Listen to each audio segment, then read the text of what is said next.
السلام علیکم ورحمۃ اللہ وبرکاتہ۔ اعوذ باللہ من الشیطان الرجیم، بسم اللہ الرحمن الرحیم۔ الحمد للہ والصلاة والسلام علی رسول اللہ وآلہ آل اللہ واللعنۃ الدائمۃ علی اعدائہم اعداء اللہ من یوم عداوتہم الی یوم لقاء اللہ۔ عباد اللہ اوصیکم ونفسی بتقوی اللہ فإن خیر الزاد التقوی۔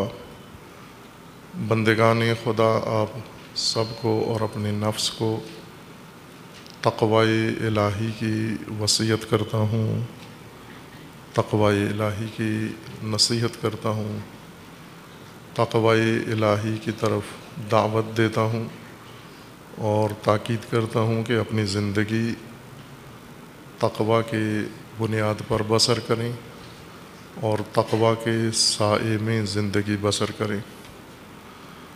خداوند تبارک و تعالی نے انسان کو خلقت عطا فرمائی ہے، ہستی عطا فرمائی ہے، وجود عطا فرمایا ہے، اور اس خلقت کا مقصود و مقصد مقرر فرمایا ہے۔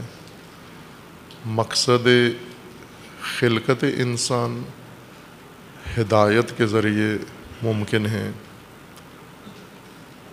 اور ہدایت کی بنیاد اللہ تعالیٰ نے تقوی کو قرار دیا ہے۔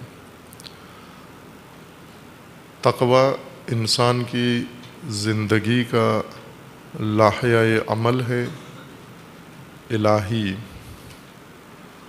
چونکہ ہستی زندگی اللہ کی جانب سے ہے، زندگی کا مقصد اللہ کی جانب سے ہے، اور زندگی کو مقصود تک پہنچانے کا راستہ ہدایت اللہ کی جانب سے ہے۔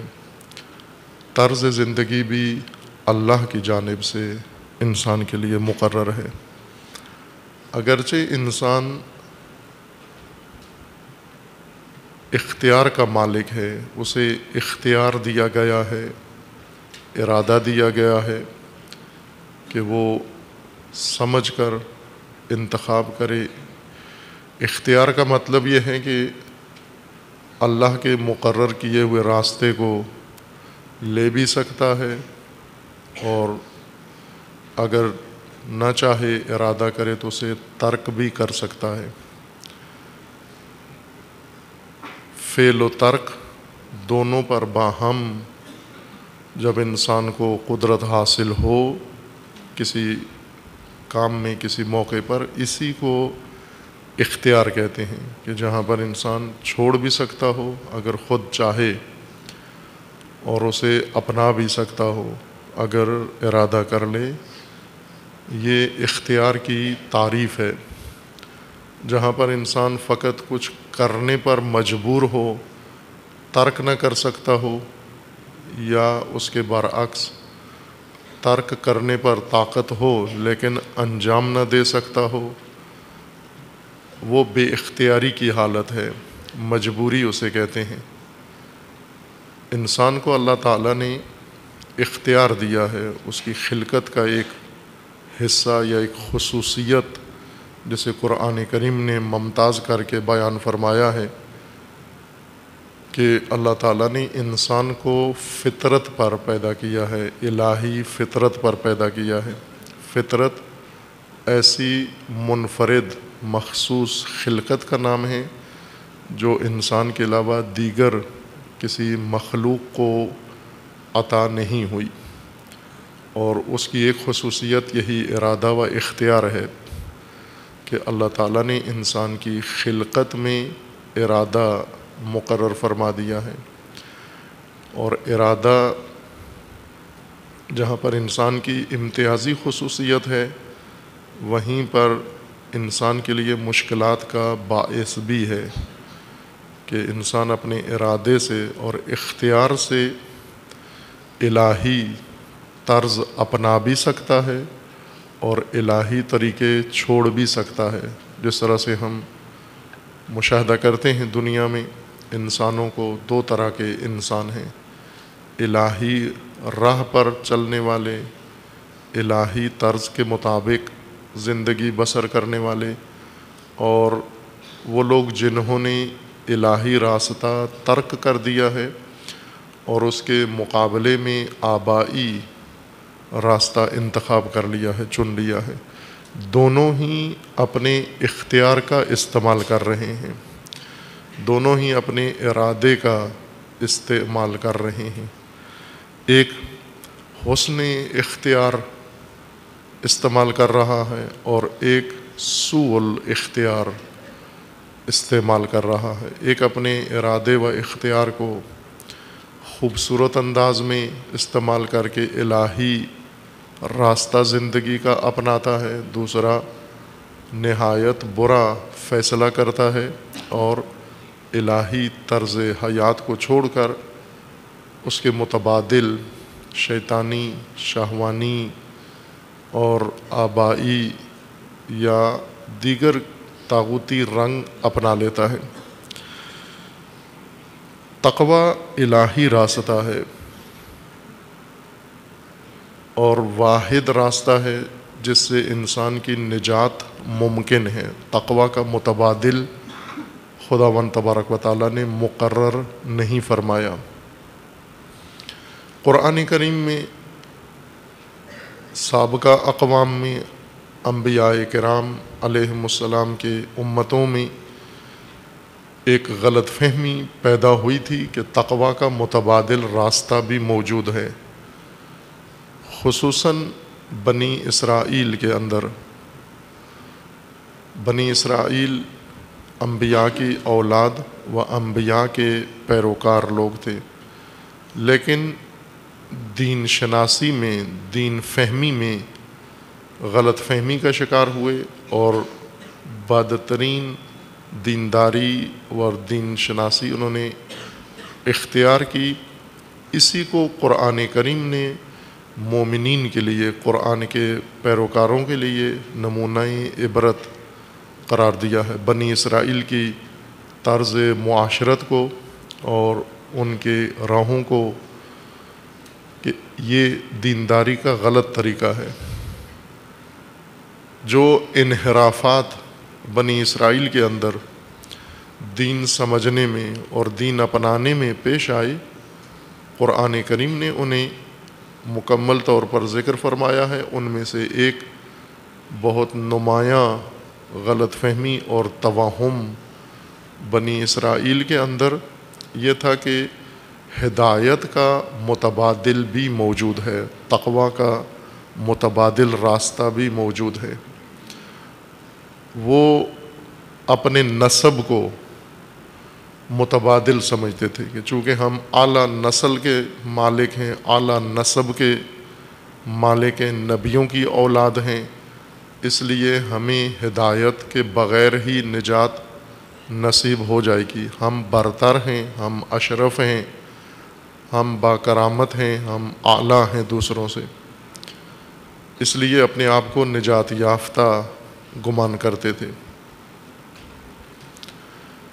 یہ ایک توہم ہے، قرآن کریم نے اسے ذکر کیا ہے۔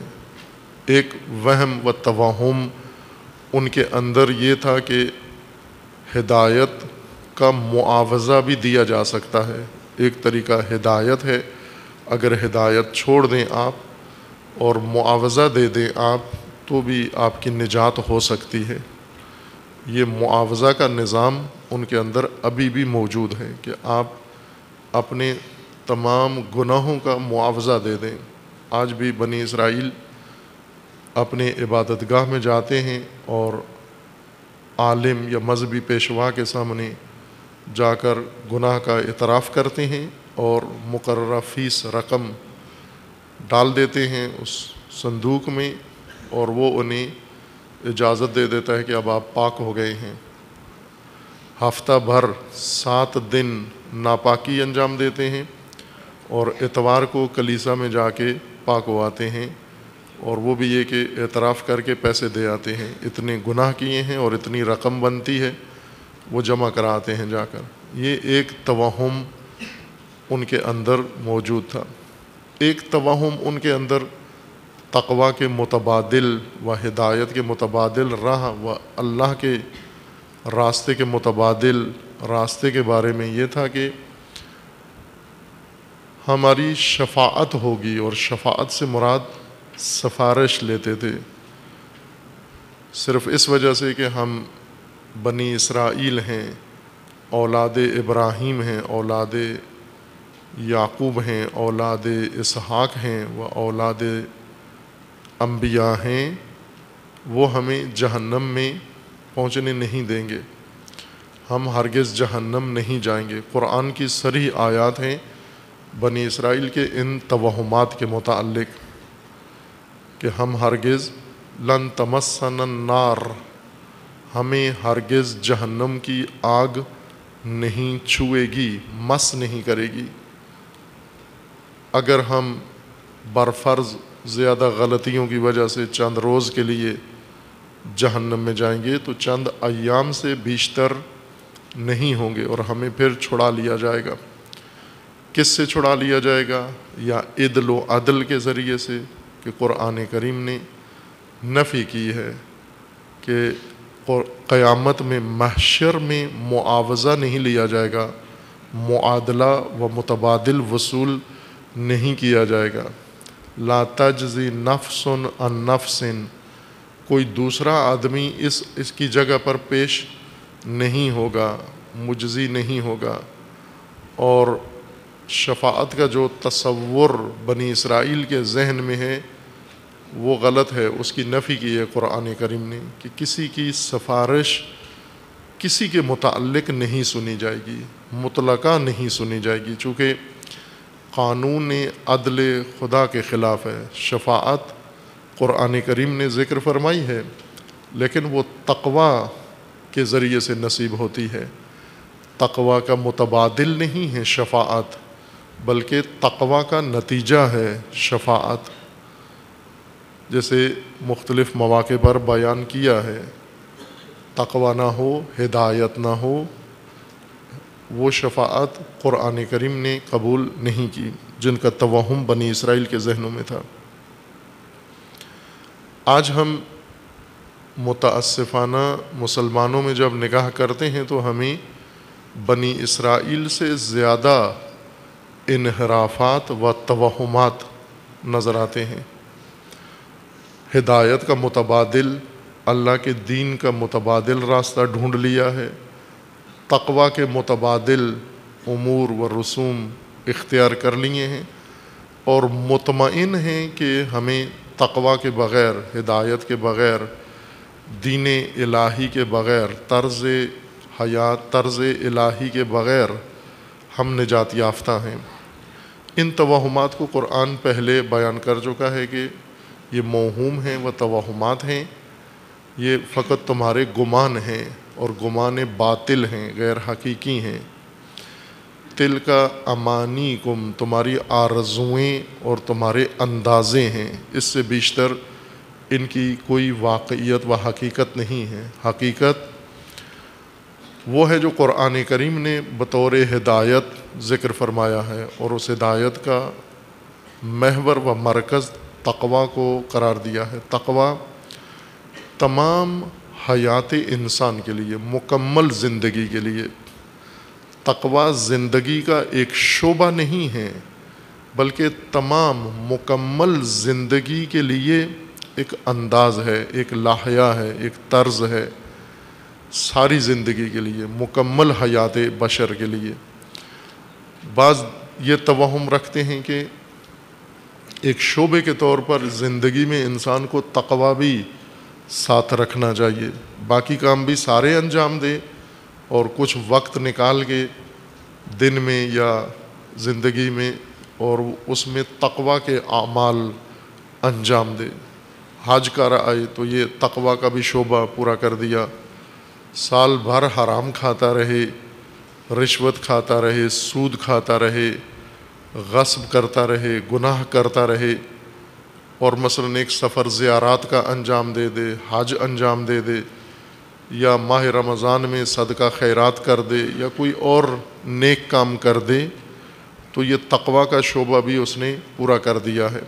یہ نہیں ہے، یہ غلط گمان ہے۔ قرآن کریم نے تقوی کو پوری حیات کے لیے ذکر فرمایا ہے، زندگی کے ہر میدان کے لیے اسی شعبے کے ساتھ متناسب تقوی بھی موجود ہے۔ مثلا گھریلو زندگی ہے تو گھریلو تقوی بھی قرآن نے مقرر فرمایا ہے۔ گھریلو زندگی کا تقوی جو تناسب رکھتا ہے گھریلو زندگی کے ساتھ۔ اگر تعلیمی زندگی ہے تو تعلیمی زندگی کا تقوی بھی قرآن کریم نے مقرر فرمایا ہے۔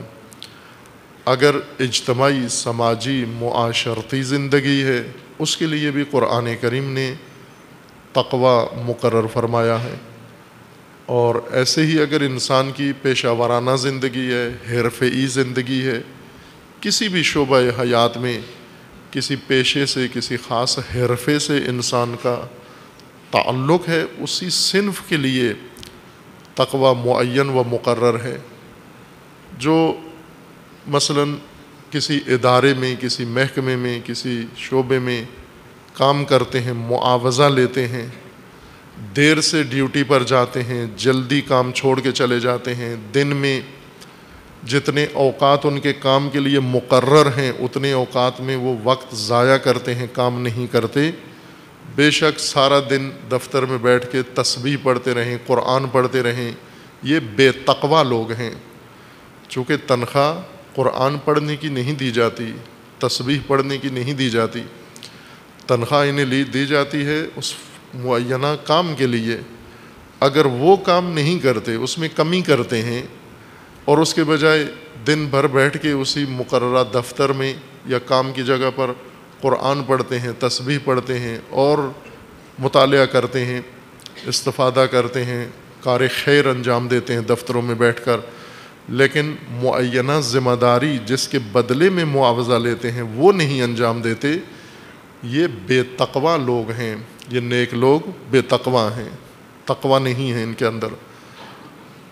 ہر شعبے کے متناسب تقوی ہے۔ وہ کسان جو کھیتی باڑی کرتا ہے اور اس کے تقاضے پورے نہیں کرتا، بے تقوی انسان ہے، با تقوی نہیں ہے۔ جو حق ادا نہیں کرتا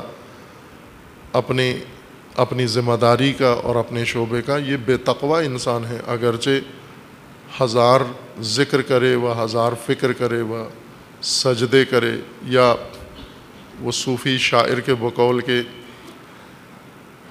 ہزاروں حج کر کے آئے، یا ساری عمر گنگا میں نہاتا رہے، یا 100 جمعے پڑھ کے آئے، پھر بھی یہ تقوی نہیں ہے۔ اسے نہیں کہتے تقوی۔ تقوی جو اللہ نے دستور مقرر کیا ہے آپ کی زندگی کے لیے، آپ کے اعمال کے لیے، آپ کے افعال کے لیے، ان کو بجا لانا، ان کے مطابق عمل کرنا، اس تقاضوں کو پورا کرنا، یہ تقوی ہے۔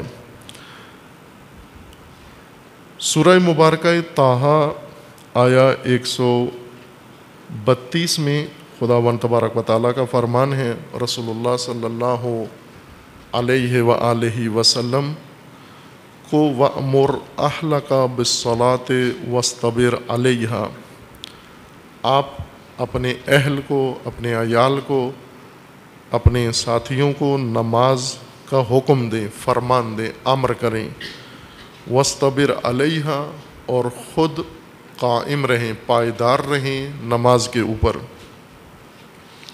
لا نسألک رزقا، ہم رزق نہیں پوچھیں گے آپ سے، سوال رزق آپ سے نہیں کیا جائے گا، حساب رزق آپ سے نہیں لیں گے ہم کہ آپ ہمیں یہ بتائیں کہ رزق کے لیے، اپنے رزق کے لیے اور دوسروں کے رزق کے لیے آپ نے کیا کیا ہے، چونکہ آپ رزاق نہیں ہیں، رزاق ہم ہیں، نحن نرزقک، ہم آپ کو رزق دینے والے ہیں۔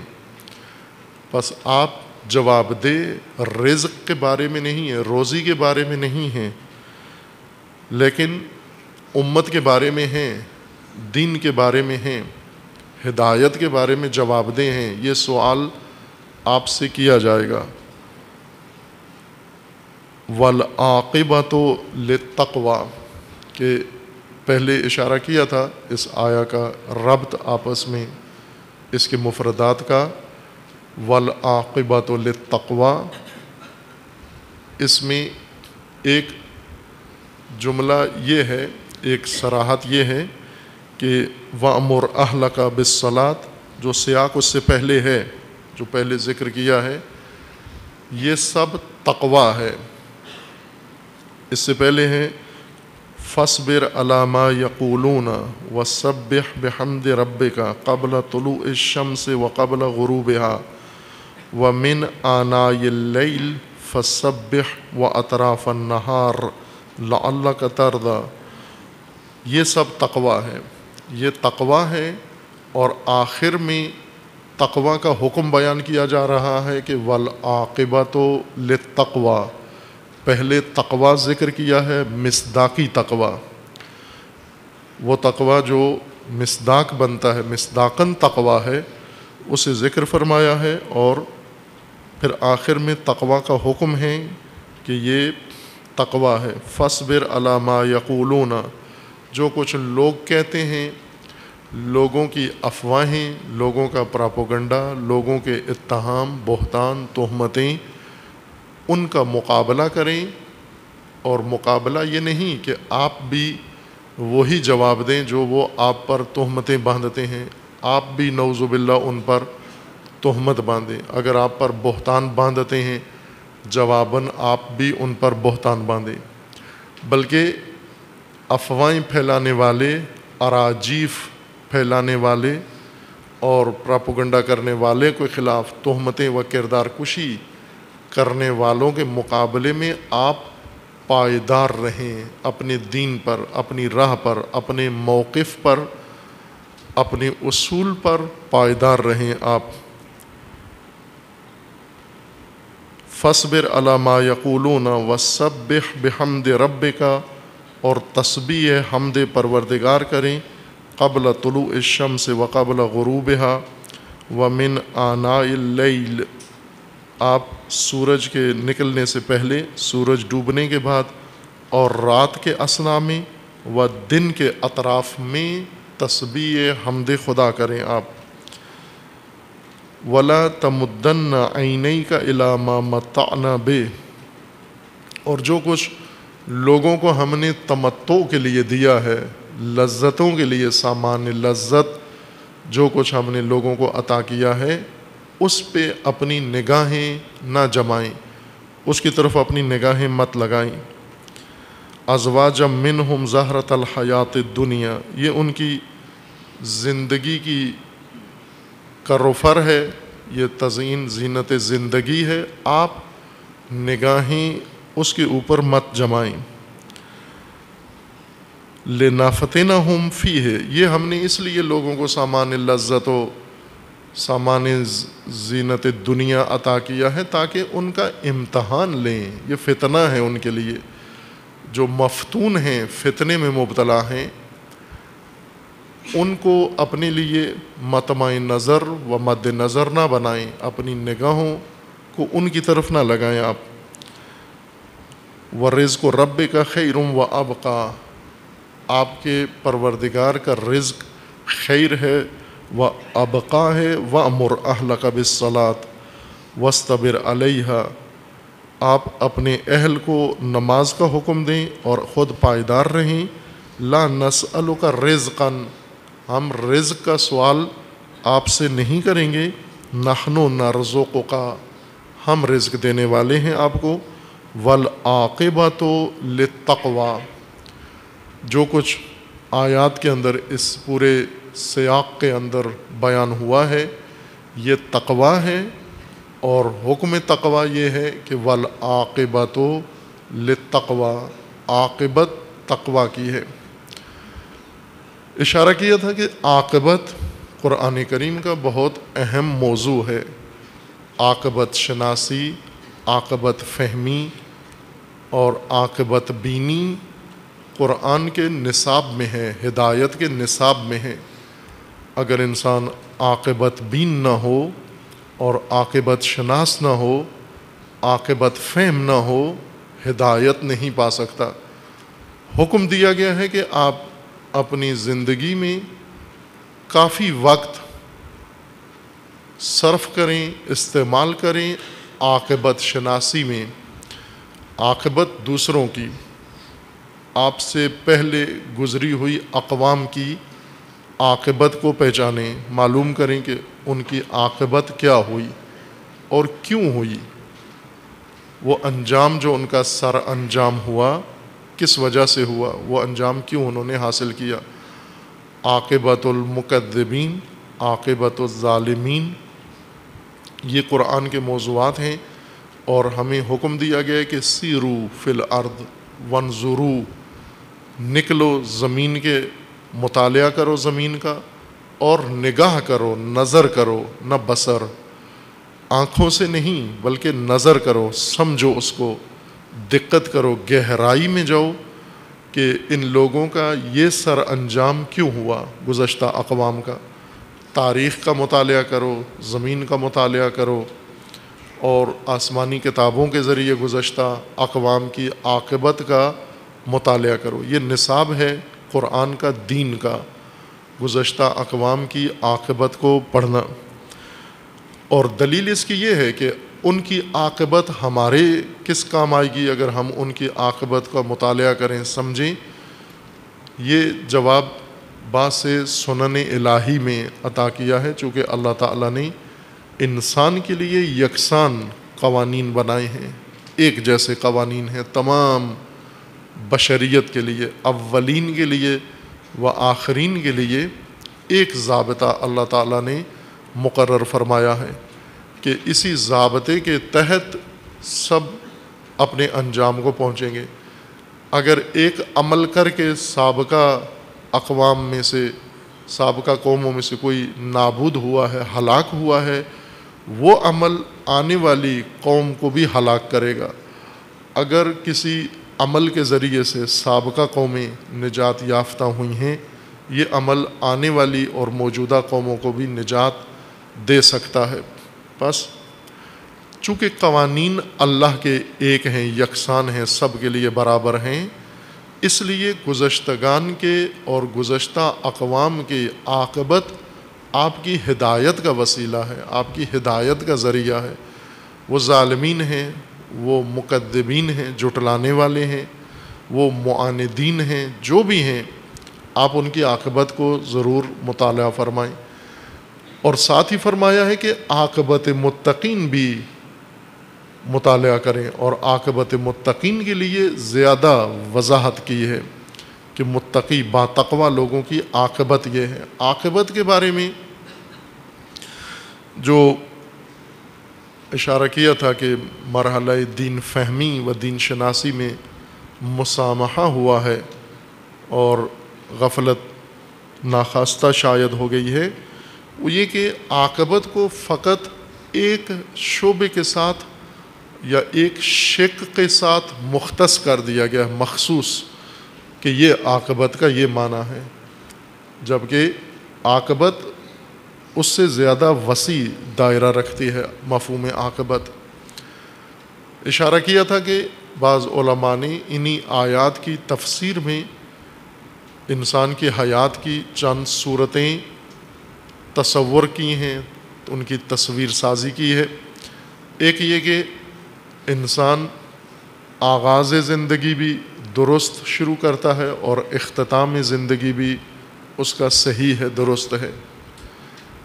اس کے برعکس ایک شخص ہے جس کا زندگی کا آغاز بھی غلط ہے اور اس کا انجام بھی غلط ہے، حالت ایمان سے شروع بھی نہیں ہوا اور حالت ایمان پر، اطاعت پر اس کا خاتمہ بھی نہیں ہوا۔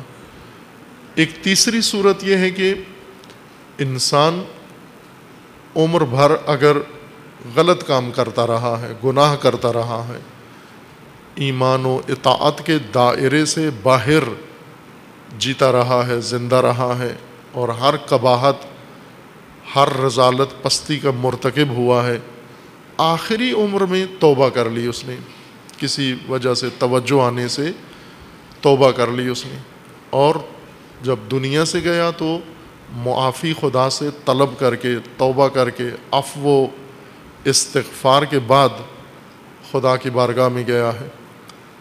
یہ ایک صورت ہے کہ آغاز برا ہے زندگی کا، لیکن اختتام و انجام اچھا ہوا اس کا۔ اور ایک اس کے الٹ ہے کہ عمر بھر انسان ایمان و اطاعت کے اندر رہتا ہے اور آخری مرحلے میں انکار کر کے، ایمان سے نکل کے فسق و فجور انجام دے کر اس دنیا سے جاتا ہے۔ اب یہ 4 صورتیں ہیں جن میں صورت اول میں اگر ایک انسان آغاز بھی زندگی کا درست اطاعت کے اوپر و ایمان کے ساتھ کرتا ہے اور مرتا بھی اسی حالت میں ہے، یہ خوش عاقبت انسان ہے، حسن عاقبت اس کو نصیب ہوئی ہے، بہترین عاقبت ہے، یعنی انجام اس کا بہت اچھا ہوا۔ دوسرا انسان جو آغاز بھی زندگی کا برا رہا اور اختتام بھی برا ہوا، یہ بد عاقبت انسان ہے، مکذب ہے، ظالم ہے، اس کی عاقبت تباہ ہے، یعنی اختتامی زندگی، انجامی زندگی اس کا نادرست ہوگا، جہنم میں جائے گا۔ اور تیسری صورت، اگر انسان عمر بھر گناہ کرتا رہے اور آخری عمر میں توبہ کر کے مرے، مرنے سے ایک لحظہ قبل، چند لحظات پہلے توبہ کر لے، تو یہ عاقبت ایمان پہ گیا ہے، یہ بھی حسن عاقبت کے زمرے میں شامل کیا گیا ہے۔ اور چوتھی صورت اس کے برعکس ہے، بد عاقبت انسان ہے جو زندگی بھر اچھے کام کرتا رہا لیکن آخرت میں جا کر، آخرت میں موت کے وقت ایمان کے اور اطاعت کے دائرے سے نکل گیا، مرتد ہو گیا، یہ بد عاقبت انسان ہے۔ یہ صورتیں علماء نے عاقبت کو سمجھانے کے لیے ترسیم کی و تصویر کی، لیکن ان میں عاقبت فقط اس صورت سوم، شکل سوم کے ساتھ مخصوص قرار پائی ہے، یعنی اس سے مومنین یہ سمجھے ہیں کہ موت کے وقت انسان ایمان پر ہو۔ عاقبت کا مطلب یہ ہے کہ جب انسان کو موت آئے تو ایمان پر موت آئے اور اطاعت پر موت آئے، اور وہاں پر انسان گناہ و آلودگی میں نہ ہو۔ اگر اس حالت میں موت آئے، یہ انسان نجات یافتہ ہے، بے شک عمر ساری گناہوں میں گزری ہو۔ اسی عاقبت فہمی نے دینداری کی ایک شکل جو بنی اسرائیل سے بھی زیادہ بدتر شکل بنا دی ہے، وہ یہ بنا دی ہے جو آج ہمارے معاشرے میں رائج ہے، عملی ہے، وہ یہ کہ جوانی، نوجوانی اور صحت و تندرستی کے سارے ایام انسان بے دینی کی حالت میں گزارے، فسق و فجور میں گزارے، اطاعت خدا سے باہر گزارے، اور 60 سال میں جب ہو پینشن لے اور نوکری سے فارغ ہو جائے، وہاں پر توبہ کر لے اور چند اعمال انجام دے لے، بڑھاپے میں جا کر داڑھی رکھ لے، لوٹا خرید لے، مصلی خرید لے، مسجد آنا جانا شروع کر دے، تو یہ خوش عاقبت انسان ہے۔ زندگی کا آخری حصہ بہتر ہونا چاہیے، پہلا حصہ اتنا اہمیت نہیں رکھتا، چونکہ قرآن میں ہے کہ عاقبت اہم ہے، اور دعاؤں میں بھی ہم مشاہدہ کرتے ہیں کہ عاقبت کی دعائیں تاکید کی گئی ہیں کہ انسان عاقبت درست ہو۔ یہ اس تیسری زندگی کی اطاعت و گناہ کے لحاظ سے زندگی کی تیسری جو صورت ہے زندگی بسر کرنے کی، اس سے یہ بد فہمی لوگوں کے اندر پیدا ہوئی ہے کہ پینشن کے بعد، بڑھاپے کے بعد، ریٹائرمنٹ کے بعد ہم دیندار ہو جائیں گے۔ اس سے پہلے گناہوں کا دروازہ کھلا رہتا ہے، لذت و عیش و عیاشی و معصیت میں غرق رہتا ہے، ڈوبا رہتا ہے، اور جوانی میں ہی اسے معلوم ہے کہ ابھی تو جوانی ہے، ابھی توبہ کیا کرنی ہے، ابھی مسجد کیا جانا ہے، ابھی نماز کا وقت نہیں ہے، آخرت میں کر لیں گے، ابھی وقت زیادہ ہے، اور عموماً ایسا ہی کرتے ہیں۔ ہر گھر میں ایسا دیندار، ایسا مذہبی موجود ہوگا جو عمر بھر حرام کھاتا رہا ہے اور آخر میں ریٹائرمنٹ کے بعد وہ دیندار و متدین ہو گیا ہے، اور متدین ہونے کی بھی اس کی علامتیں یہ ہیں کہ اس نے رسومات بجا لانا شروع کر دی ہیں. اطاعت میں پھر بھی نہیں آیا, رسومات کی حد تک دینی مذہبی رسومات اس نے اپنا لی ہیں. یہ نہیں ہے قرآن کریم کی مراد. والعاقبۃ للتقویٰ, اور عاقبت متقین کے لیے ہے. والعاقبۃ للمتقین, اس سے یہ نہیں ہے مراد عزیزان. بلکہ جیسے اشارہ کیا کہ قرآن کریم کا ایک بنیادی نصابی موضوع ہے, واجب لازم نصاب قرآن کا عاقبت شناسی, گزشتہ اقوام کی, دیگر معاشروں کی, اور ان کا انجام سمجھنا, یہ قرآن کا اصلی موضوع ہے. دوسروں کی عاقبت کو پہچاننا, سمجھنا, تاکہ انسان اپنی عاقبت بنائے. عاقبت شناسی عاقبت سازی کے لیے اہمیت رکھتی ہے. کیوں ہم دوسروں کی عاقبت میں جھانک کے دیکھیں ان کا انجام کیا ہوا, تاکہ اپنی عاقبت بنا سکیں.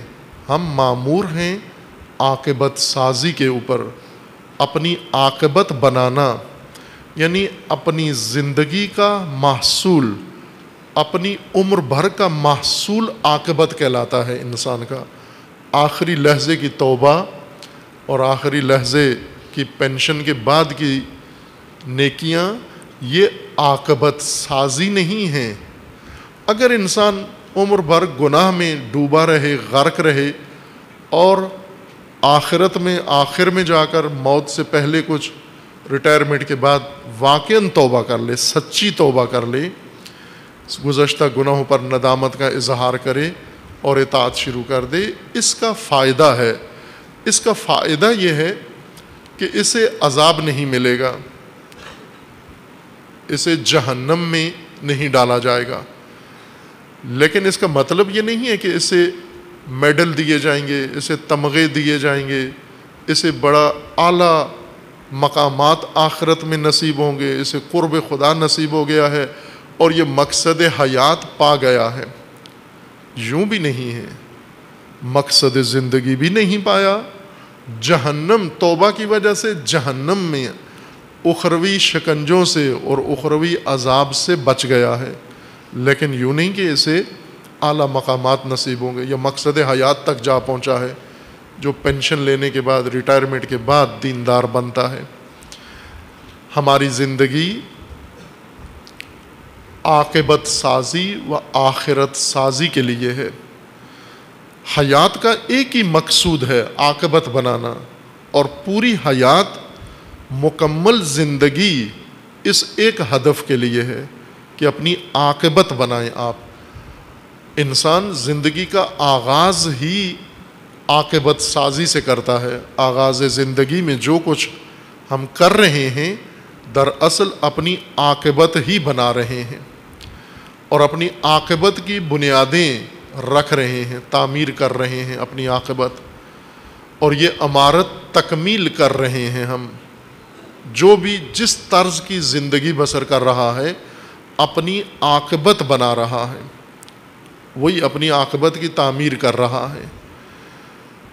اس کے لیے وہ ضابطہ جو ہمیشہ تذکر دیا ہے اس کا اور تکرار کیا ہے اور خواہش کی ہے کہ سب اس کو دہرائیں تاکہ ازبر ہو جائے, حفظ ہو جائے آپ سب کو. وہ قانون اللہ کا, انسان کچھ بھی نہیں سمجھ سکتا جب تک انسان انسان کو نہ سمجھ سکے. یہ توہم ہے کہ ہمیں سب کچھ سمجھ آ گیا ہے جبکہ خود کو نہیں سمجھے. یہ وہم ہے, توہم ہے. اور بقول صدر المتعلہین رحمۃ اللہ علیہ, ملا صدرہ, وہ یہ فرماتے ہیں کہ اگر ہم تحقیق کریں, تفتیش کریں, یہ جن کو ہم علماء کہتے ہیں یہ علماء نہیں ہیں, زننا ہیں. چونکہ عالم اس کو کہتے ہیں جس کے پاس علم ہو, علم حقیقی, علم واقعی. علم واقعی وہ ہوتا ہے کہ جو عین حقیقت کے مطابق ہو, اور کبھی بھی اس میں حقیقت میں اور علم میں فرق نہ آئے. جیسا آپ کو علم ہے حقیقت ہو بہو ویسے ہی ہو، یا جیسی حقیقت ہے آپ کا علم اس کے ساتھ مطابقت رکھتا ہو. لیکن ہم دیکھتے ہیں کہ بہت سارے ہماری علم غلط نکلتے ہیں. ہمیں علم تھا فلاں کام ہوا ہے، جا کے دیکھا تو نہیں ہوا. ہمیں علم تھا، کہتے بھی ہیں ہم مجھے یقین تھا، مجھے علم تھا، یہ شے انجام پا گئی ہے، لیکن جا کر جب دیکھا آنکھوں سے تو وہ نہیں ہوا تھا کام. بس وہ علم غلط نکلا. جو علم غلط نکلے، خلاف حقیقت نکلے اور خلاف واقعیت نکلے، یہ علم نما ہے، علم نہیں ہے. علم کی تعریف یہ ہے کہ وہ مطابقت بھی رکھتا ہو واقعیت کے ساتھ. ممکن ہے علوم میں اس کو علم کہا جاتا ہو، جیسا کہ کہتے بھی ہیں، علوم کہتے ہیں اپنی ضرورت کے تحت اپنے مسائل حل کرنے کے لیے. جہالت کو بھی علم فرض کر لیتے ہیں، جہاں پر جہالت محض ہے، جس کو جہل مرکب کہتے ہیں، کہ جہاں انسان حقیقت کا علم نہیں رکھتا اور یہ بھی نہیں جانتا کہ مجھے علم نہیں ہے، میں جاہل ہوں اور حقیقت سے ناواقف ہوں، اس کا بھی اس کو علم نہیں ہے. اسے جاہل مرکب کہتے ہیں. جیسے بعض لوگ ہوتے ہیں مثلا کسی اور کا جوتا پہن لیا ہے اور یہ سمجھ رہا ہے کہ میرا اپنا جوتا ہے، یہ جاہل مرکب ہے.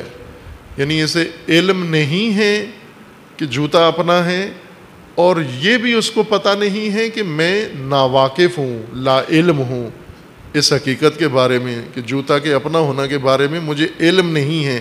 اس لا علمی سے بھی لا علم ہے، یہ جاہل مرکب ہے.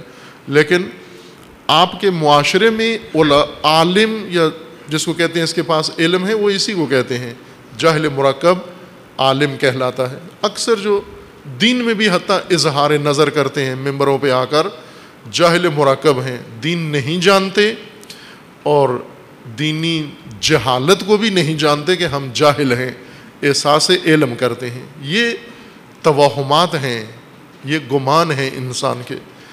علم حقیقی وہ ہے جو مطابقت رکھتا ہو واقعیت کے ساتھ، حقیقت کے ساتھ. اگر یہ علم کی تعریف میں یہ چیز ماخوذ ہے اور لازمی جز ہے، تو پھر ہم تفتیش کریں اہل علم کی تو اکثر اہل ظنون نکلیں گے، چونکہ علم نہیں ہے. اکثر زنانا نکلیں گے. اسی طرح اگر ہم آئیں اپنی حقیقت کے بارے میں، انسان شناسی کے بارے میں، کہ جب تک ہم انسان شناس نہیں بنیں گے ہم دین شناس نہیں بن سکتے، ہم کائنات شناس نہیں بن سکتے. ہم کسی علم میں جو انسان کے بارے میں ہے اسے نہیں سمجھ سکتے جب تک انسان سمجھ میں نہ آئے. پہلا سبق انسان کے لیے خود انسان ہے، حقیقت انسان، واقعیت انسان، خصوصیت انسان، خلقت انسان، ترکیب انسان، انجام انسان، عاقبت انسان. جب تک انسان کو انسان سمجھ میں نہ آیا باقی کچھ بھی نہیں سمجھ سکتا. ہر وہ چیز جو انسان کے متعلق ہے وہ ناقابل فہم ہے جب تک انسان کو نہیں سمجھیں گے. اس لیے توہمات میں مبتلا ہیں کہ ہم انسان تو نہیں سمجھے لیکن دین سمجھ گئے ہیں. محال ہے کہ انسان سمجھ میں نہ آئے اور دین سمجھ میں آ جائے، جبکہ دین انسان کے بارے میں ہے. بس انسان اہم سبق ہے. انسان کا پہلا سبق، لازمی واجب سبق انسان کے لیے انسان کو سمجھنا ہے. اور انسان شناسی سے کائنات شناسی، خدا شناسی اور دین شناسی ممکن ہے. من عرف نفسہ فقد عرف ربہ. جس نے رب کو پہچانا، جو رب پہچاننا چاہتا ہے وہ پہلے نفس کو پہچانے، اپنی حقیقت کو پہچانے، اپنے آپ سے شروع کرے معرفت کا سفر، پھر اسے نظام ہستی سمجھ میں آئے گا. انسان شناسی میں ایک بہت ہی بنیادی قاعدہ جو قرآن کریم نے ذکر کیا ہے. انسان شناسی میں خرافات بہت زیادہ ہیں. کچھ عوامی خرافات ہیں اور کچھ سائنس کی خرافات ہیں, کچھ دانشوروں کی خرافات ہیں. بہت ساری خرافات اہل علم کی طرف سے شروع ہوتی ہیں. سائنس نے سب سے زیادہ خرافات سائنس نے انسان کو سکھائی ہیں. یہ زلزلے کے بارے میں کہ زلزلہ گائے کے سینگ پر زمین رکھی ہوئی ہے, تھک جاتی ہے گائے, پھر وہ سینگ بدلتی ہے تو زلزلہ آتا ہے. اب یہ عوام نے تو یہ نظریہ نہیں گھڑا تھا, یہ اس زمانے کے سائنسدانوں کا نظریہ تھا کہ زمین گائے کے سینگ پر ہے. پرانے زمانے کے ہزاروں سال پہلے کے سائنسدان, ان کا یہ نظریہ تھا. اور جتنی خرافات تھیں وہ انہوں نے پھیلائی تھیں. حتیٰ طب میں, میڈیکل میں جتنی خرافات ہیں, آج بھی ایسے خرافاتی طبیب موجود ہیں. آپ کو سر میں درد ہو تو وہ کہتے ہیں ناف چڑھ گئی ہے, پیٹ میں درد ہو ناف چڑھ گئی ہے, گردہ خراب ہو جائے ناف چڑھ گئی ہے, دانت میں درد ہو جائے وہ کہتے ہیں ناف چڑھ گئی ہے. وہ ہر چیز کا مرکز ناف کو قرار دیتے ہیں. یہ خرافاتی طب ابھی بھی آپ کے ہاں رائج ہے, اور کرتے ہیں بہت سارے تعلیم یافتہ لوگ بھی خرافاتی علاج کراتے ہیں. خرافات پسندیدہ ہیں انسان کے لیے, چونکہ خرافات میں عقل کا کوئی کام نہیں ہوتا بلکہ عقل بند ہوتی ہے, اس لیے موجہ ہی موجہ ہوتی ہیں. آسان لگتا ہے خرافاتی نظریہ انسان کو. باقی کاموں میں عقل استعمال کرنا پڑتی ہے, زحمت لگتی ہے, مشکل دشواری ہوتی ہے کہ اب کون عقل کو استعمال کرے. انسان کے بارے میں خرافات ہیں.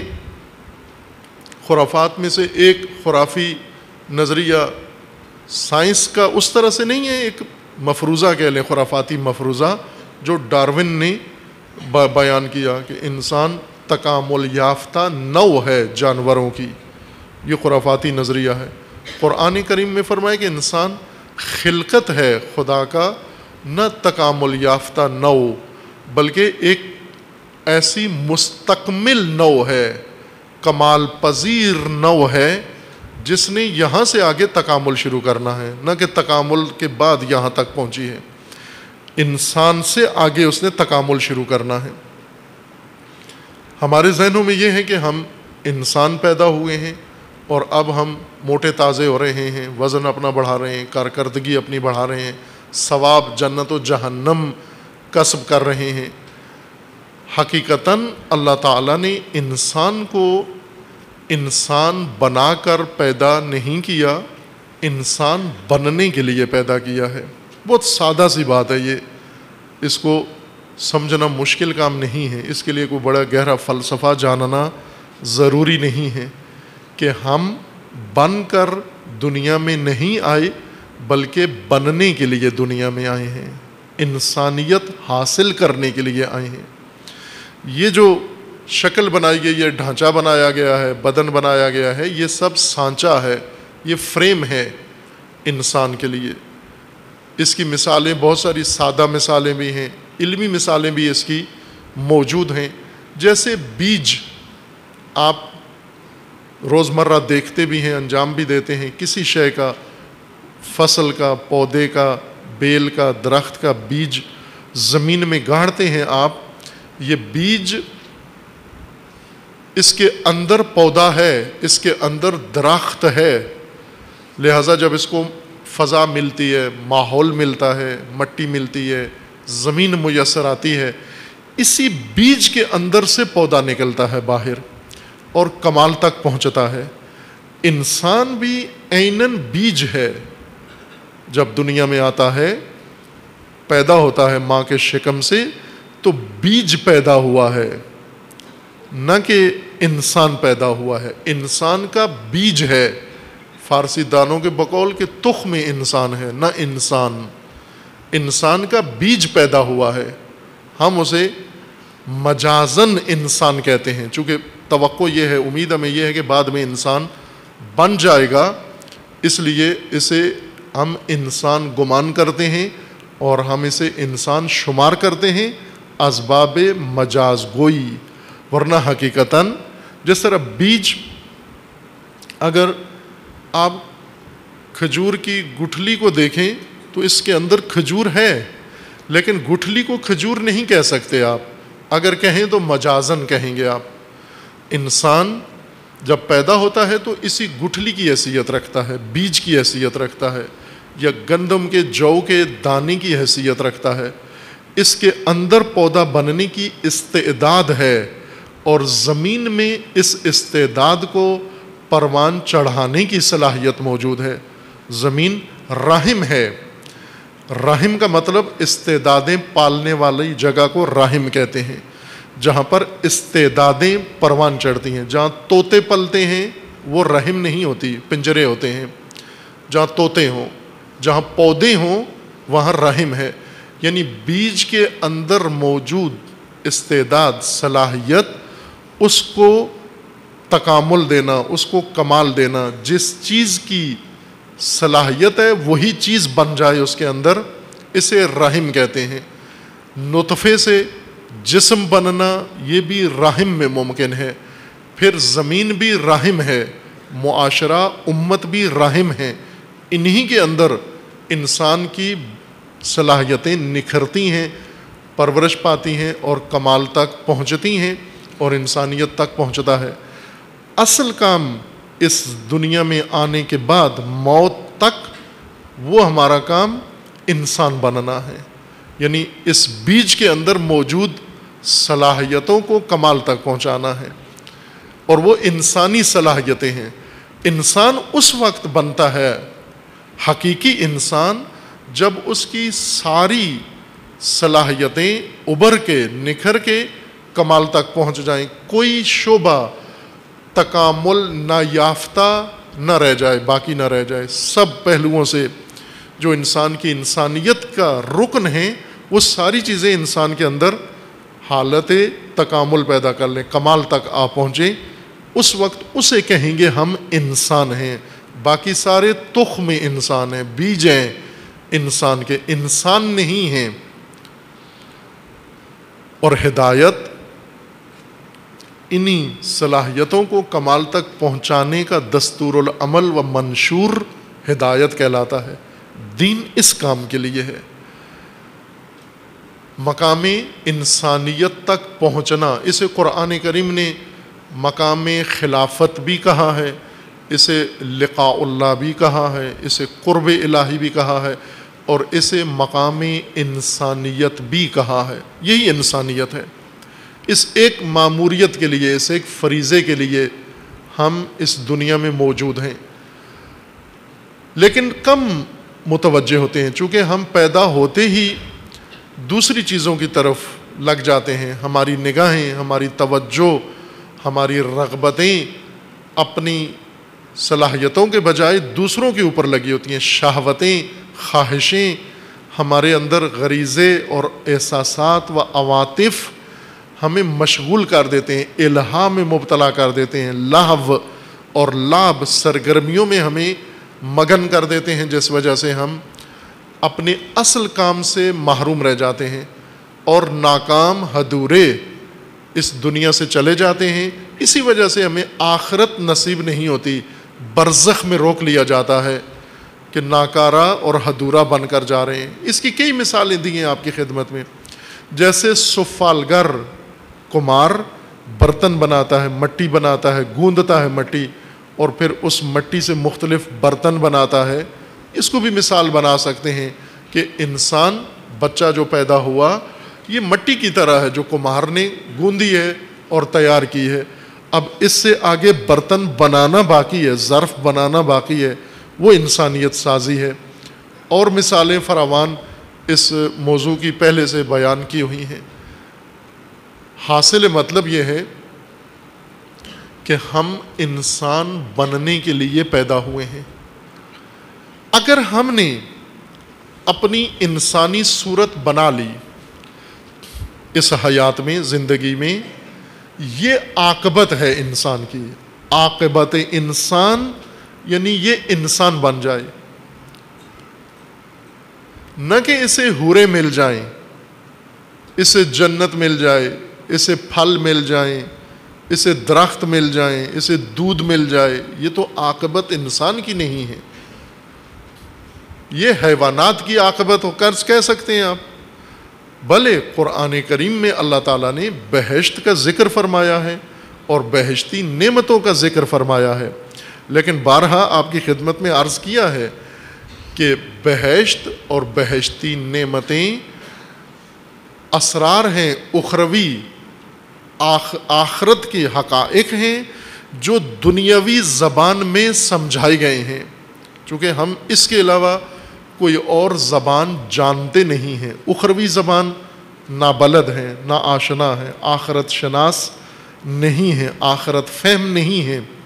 ہم ایک بولی جانتے ہیں دنیاوی، اس دنیاوی بولی میں ہر چیز کا ایک ہم نے نام رکھا ہوا ہے، تو اسی سے جیسے مثالیں دیں آپ کو کہ انسان نے علمی ترقی کرتے ہوئے ایک نئی دنیا کشف کی، اور اس دنیا نے انسان کی اس ظاہری زندگی میں بہت عظیم انقلاب برپا کیا ہے، اور وہ ہے الیکٹرانک دنیا۔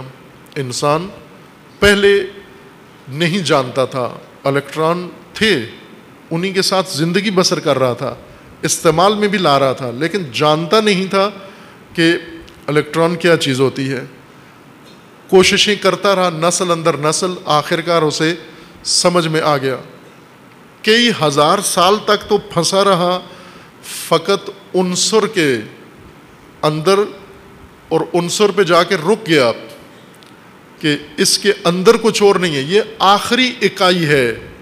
جب تقسیم کرنا شروع کریں، زمین کو تقسیم کرتے رہیں، جز جز کرتے رہیں، ترکیب توڑتے رہیں، اس کی تجزیہ، آخری جز جہاں پر انسان رک جاتا ہے، مزید تقسیم نہیں ہوتا تھا ان سے، اسے عنصر کہتے تھے، ایٹم۔ ایٹم پہ جا کے رک گیا انسان، کہ اس کا معنی ہی یہی ہے، نہ ٹوٹنے والی چیز، نہ شکن، تقسیم ناپذیر۔ عنصر یا ایٹم یہ انسان کی آخری دریافت تھی سابقہ سائنسدانوں کی، لیکن بعد میں دیگر سائنسدان آئے اور انہوں نے اس عنصر کو بھی توڑا، ایٹم کو بھی توڑا، اور اس کے اندر جا کر دیکھا کہ نہ، اندر اور مزید حیرتناک دنیا، کائنات اندر اس کے موجود ہے، ایٹم کے اندر، جن میں سے ایک جز اس کا الیکٹران ہے۔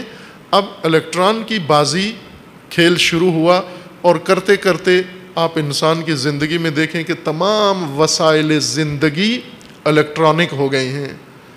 پہلے عنصری تھے، پہلے سب چیزیں عنصری تھیں، اب عنصر سے آگے انسان کی آشنائی نے اس کے لیے یہ سہولت پیدا کر دی ہے، نئی چیزیں بنی، ان کے نام تجویز کرنے پڑے، بالکل ایک الگ دنیا ہے، ان کے نام رکھنے پڑے۔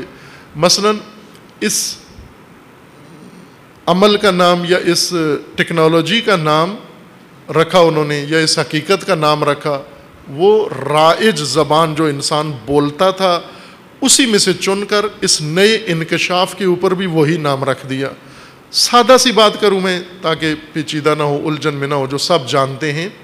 مثلا الیکٹرانک دنیا سے ایک چیز انہوں نے بنائی، کمپیوٹر بنایا، اور کمپیوٹر کے لیے مختلف انہوں نے جز بنائے، حصے بنائے۔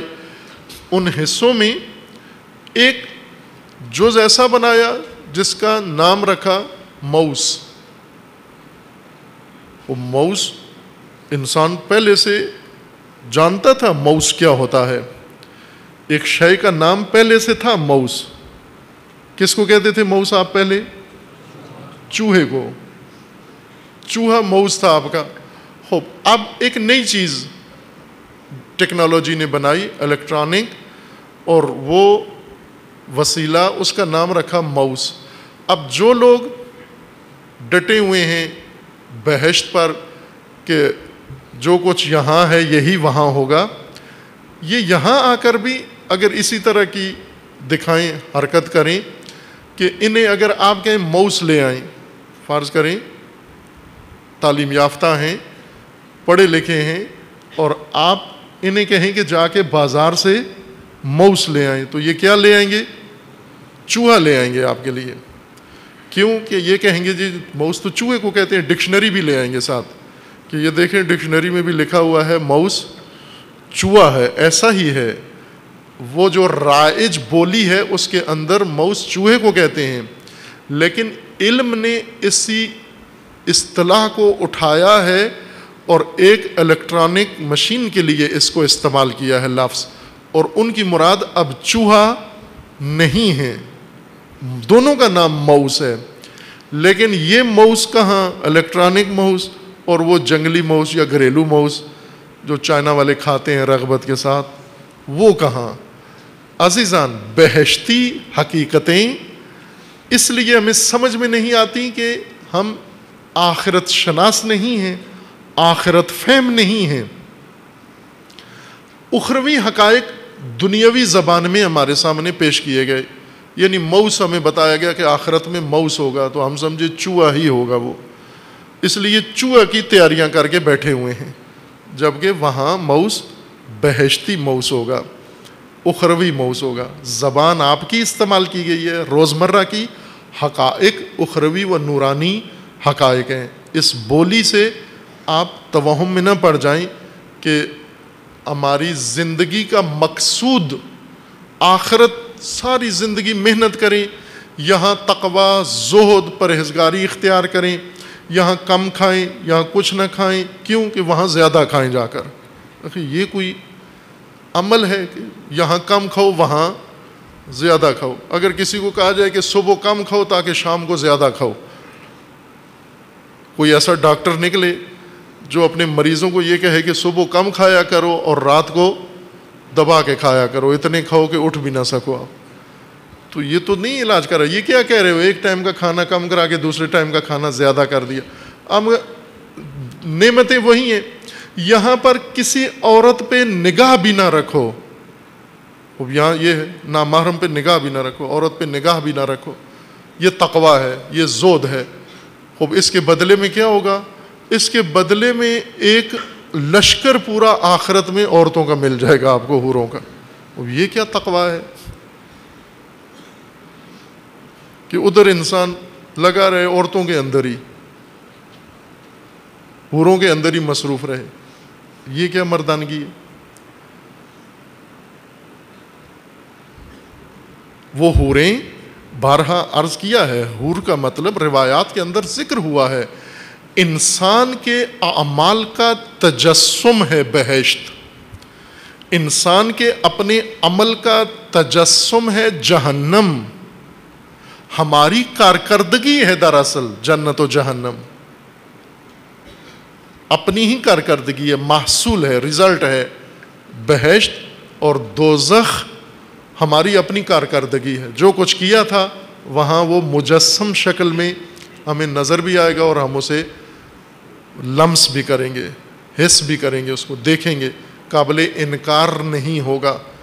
نہیں ہے کہ وہاں نعوذ باللہ شہوانی منظر ہوگا اور کھانا پینا سونا شہوت رانی، یہ بہشت، یہ کس طرح کی بہشت ہوگی کہ جس میں کھا کھا کے سو جاؤ، سوتے ہوئے پھر وہ کام کرو، پھر اٹھو، پھر کھاؤ، پھر یہ بہشت ہے؟ یہ کس طرح کی انسان کی بہشت ہے؟ وہ سب آپ کے اپنے عمل کا تجسم ہے، جو اس زبان میں، دنیاوی رائج زبان میں آپ کو سمجھایا گیا ہے تاکہ سمجھ میں آئے بات ہمیں تفہیم کے لیے۔ جس طرح قرآن کریم کا فرمانا ہے کہ قرآن عربی مبین ہے، واضح کھلی زبان ہے، تاکہ سمجھ میں آئے آپ کو، تاکہ عمل کر سکیں اس کے اوپر، نہ کہ اس سے توہمات میں مبتلا ہو جائیں۔ انسان عاقبت بنانے ہی آیا ہے، عاقبت انسان انسانیت ہے، اور انسانیت فقط تقوی کے ذریعے ممکن ہے۔ والعاقبۃ للتقوی، عاقبت تقوی سے ممکن ہے، یعنی انسانیت، مقصد خلقت فقط ایک راہ سے تمہارے لیے ممکن ہے، اور وہ ہے تقوی۔ چونکہ آپ فقط ایک کام کرنے دنیا میں پیدا ہوئے ہیں کہ یہ انسانی سانچہ، یہ انسانی صلاحیت انسانیت کے مقام تک پہنچے، فیضیاب ہو اور فائز ہو، انسانیت کے زمرے میں درج ہو جائے، یہ ہمارا مقصد خلقت ہے۔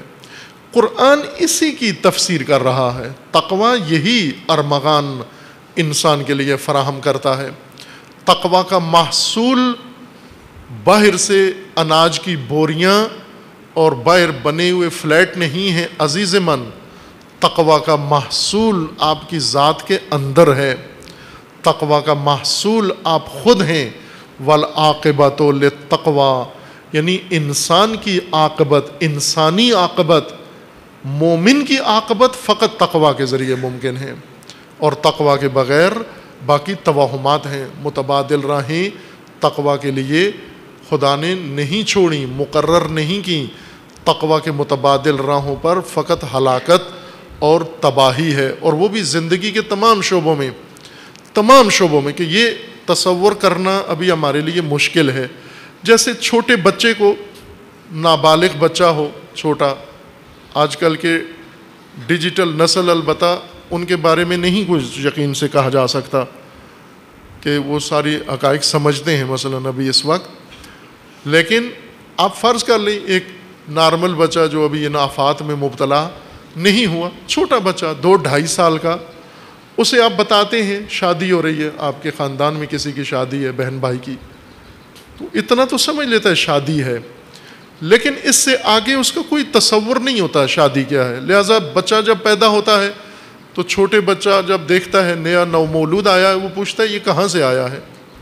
عموماً ماں باپ کہتے ہیں یہ ڈاکٹر سے لیا ہے، اسپتال سے لے آئے ہیں، دکان سے لے آئے ہیں، فلاں سے لے آئے ہیں، اس طرح کی باتیں انہوں نے کہا. وہ ایک بچہ، ایک مومن یہ بتا رہے تھے کہ چھوٹا بچہ تھا ان کا، پھر اللہ نے ایک اور دیا. جب وہ نومولود گھر میں آیا تو اس چھوٹے بچے نے پوچھا کہ یہ کہاں سے لے آیا، تو انہوں نے کہا کہ یہ دکان سے لائے ہیں، خرید کے لائے ہیں. ایسے بچے کو ورغلانے کے لیے، بہلانے کے لیے. تو چھوٹے بچے نے کہا کہ پیسے ضائع کیے ہیں. اس چھوٹے ڈیجیٹل نے، اس نے کہا ایسے پیسے ضائع کیے ہیں، اس کے بجائے اگر ایک VCR لے آتے تو زیادہ بہتر تھا، یا پلے اسٹیشن جس سے بچے کھیلتے ہیں. وہ کہا یہ اتنے پیسے ضائع کیے ہیں، آپ پلے اسٹیشن لے آتے تاکہ میں کھیلتا اس سے. اگر ایک چھوٹے بچے کو، نابالغ بچے کو، بہت کم سن نومولود بچے کو سمجھائیں ہم شادی کیا ہوتی ہے، اسے کچھ بھی نہیں پتا، تصور بھی نہیں کر سکتا. لفظ سن لیتا ہے، دہراتا بھی ہے، لیکن تصور نہیں کرتا. اس وقت جب میں کہہ رہا ہوں تمام حیات، ایک پاکستانی کے لیے بہت مشکل ہے تمام حیات تصور کرنا، کیونکہ تمام حیات ان کے تخیل کے اس میں آتی نہیں ہے، دائرے میں لے نہیں سکتے. مثلا عموماً تمام حیات میں سیاسی حیات کو باہر ہی رکھتے ہیں، تمام حیات میں اپنی حکومتی دائرے کو باہر رکھتے ہیں کہ یہ تو تمام حیات کا ہمارا حصہ نہیں ہے، یہ تو تقوی کے زمرے میں نہیں آتی. تقوی کیا ہے؟ مسجد، تقوی ماہ رمضان، تقوی نماز شب، تقوی قرآن. ہمارا تقوی ان چند چیزوں کے اندر ہے. اگر یہ ہم طاغوت کے گود میں بیٹھ کر بھی قرآن پڑھتے رہیں تو ہم با تقوی ہیں. اگر ہم فسق و فجور کرتے ہوئے بھی قرآن پڑھتے رہیں تو با تقوی ہیں. روزے رکھتے رہیں. ایک مومن نے اپنے دوست کا تقوی بتایا، وہ بتایا انہوں نے کچھ عرصہ پہلے، اپنے دوست کے فضائل بیان کر رہے تھے کہ وہ اتنا اچھا دوست ہے. بار بار انہوں نے کہا کہ آغا صاحب آپ نہیں جانتے اس شخص کو، دیکھا نہیں ہے، کبھی ملاؤں گا آپ سے اس کو. وہ اتنا بہترین انسان ہے کہ ماہ رمضان میں شراب پینا چھوڑ دیتا ہے، منہ نہیں لگاتا ماہ رمضان. جیسے بعض محرم میں چھوڑ دیتے ہیں با تقوی، انہوں نے کہا کہ یہ ماہ رمضان میں شراب نہیں پیتا ہے، اور یہ بہت با تقوی انسان ہے. اس لیے کیا ہے کہ ہم نابالغ بچوں والی حیثیت ہے ہماری پاکستان میں. تربیت کا فقدان، دین شناسی کا فقدان، دینی آئیڈیالوجی سے دوری اور رسومات کے اندر زندگی نے ہمیں بلوغ تک، فکری بلوغ تک پہنچنے نہیں دیا کہ حیات جامع کا تصور کر سکیں ہم، تاکہ اس کے اندر تقوی ملحوظ ہو. تقوی تمام حیات میں، زندگی کے ہر شعبے میں تقوی سے عاقبت بنے گی. والعاقبۃ للتقوی، جب مکمل تقوی اختیار کرو گے. گھریلو زندگی میں تقوی، کاروباری زندگی میں تقوی، معیشتی زندگی میں تقوی، معاشرتی زندگی میں تقوی، تعلیمی زندگی میں تقوی، پیشہ ورانہ زندگی میں تقوی، روابط میں تقوی، لین دین میں تقوی، کسب و کار میں تقوی، اور سیاست میں تقوی، حکومت میں تقوی، عدالتوں میں تقوی، قضاء میں تقوی، ہر شعبے میں جب تقوی آئے گا، والعاقبۃ للتقوی، اس وقت عاقبت، انسان کی عاقبت یعنی انسانیت، انجام انسانی تقوی کے اختیار میں ہے، تقوی کے گروہ میں ہے، تقوی کے رہین منت ہے، وہ مرہون تقوی ہے۔ کہ خداوند تبارک و تعالیٰ انشاءاللہ ہم سب کو و تمام اہل اسلام کو تقوی کی توفیق عطا فرمائے انشاءاللہ۔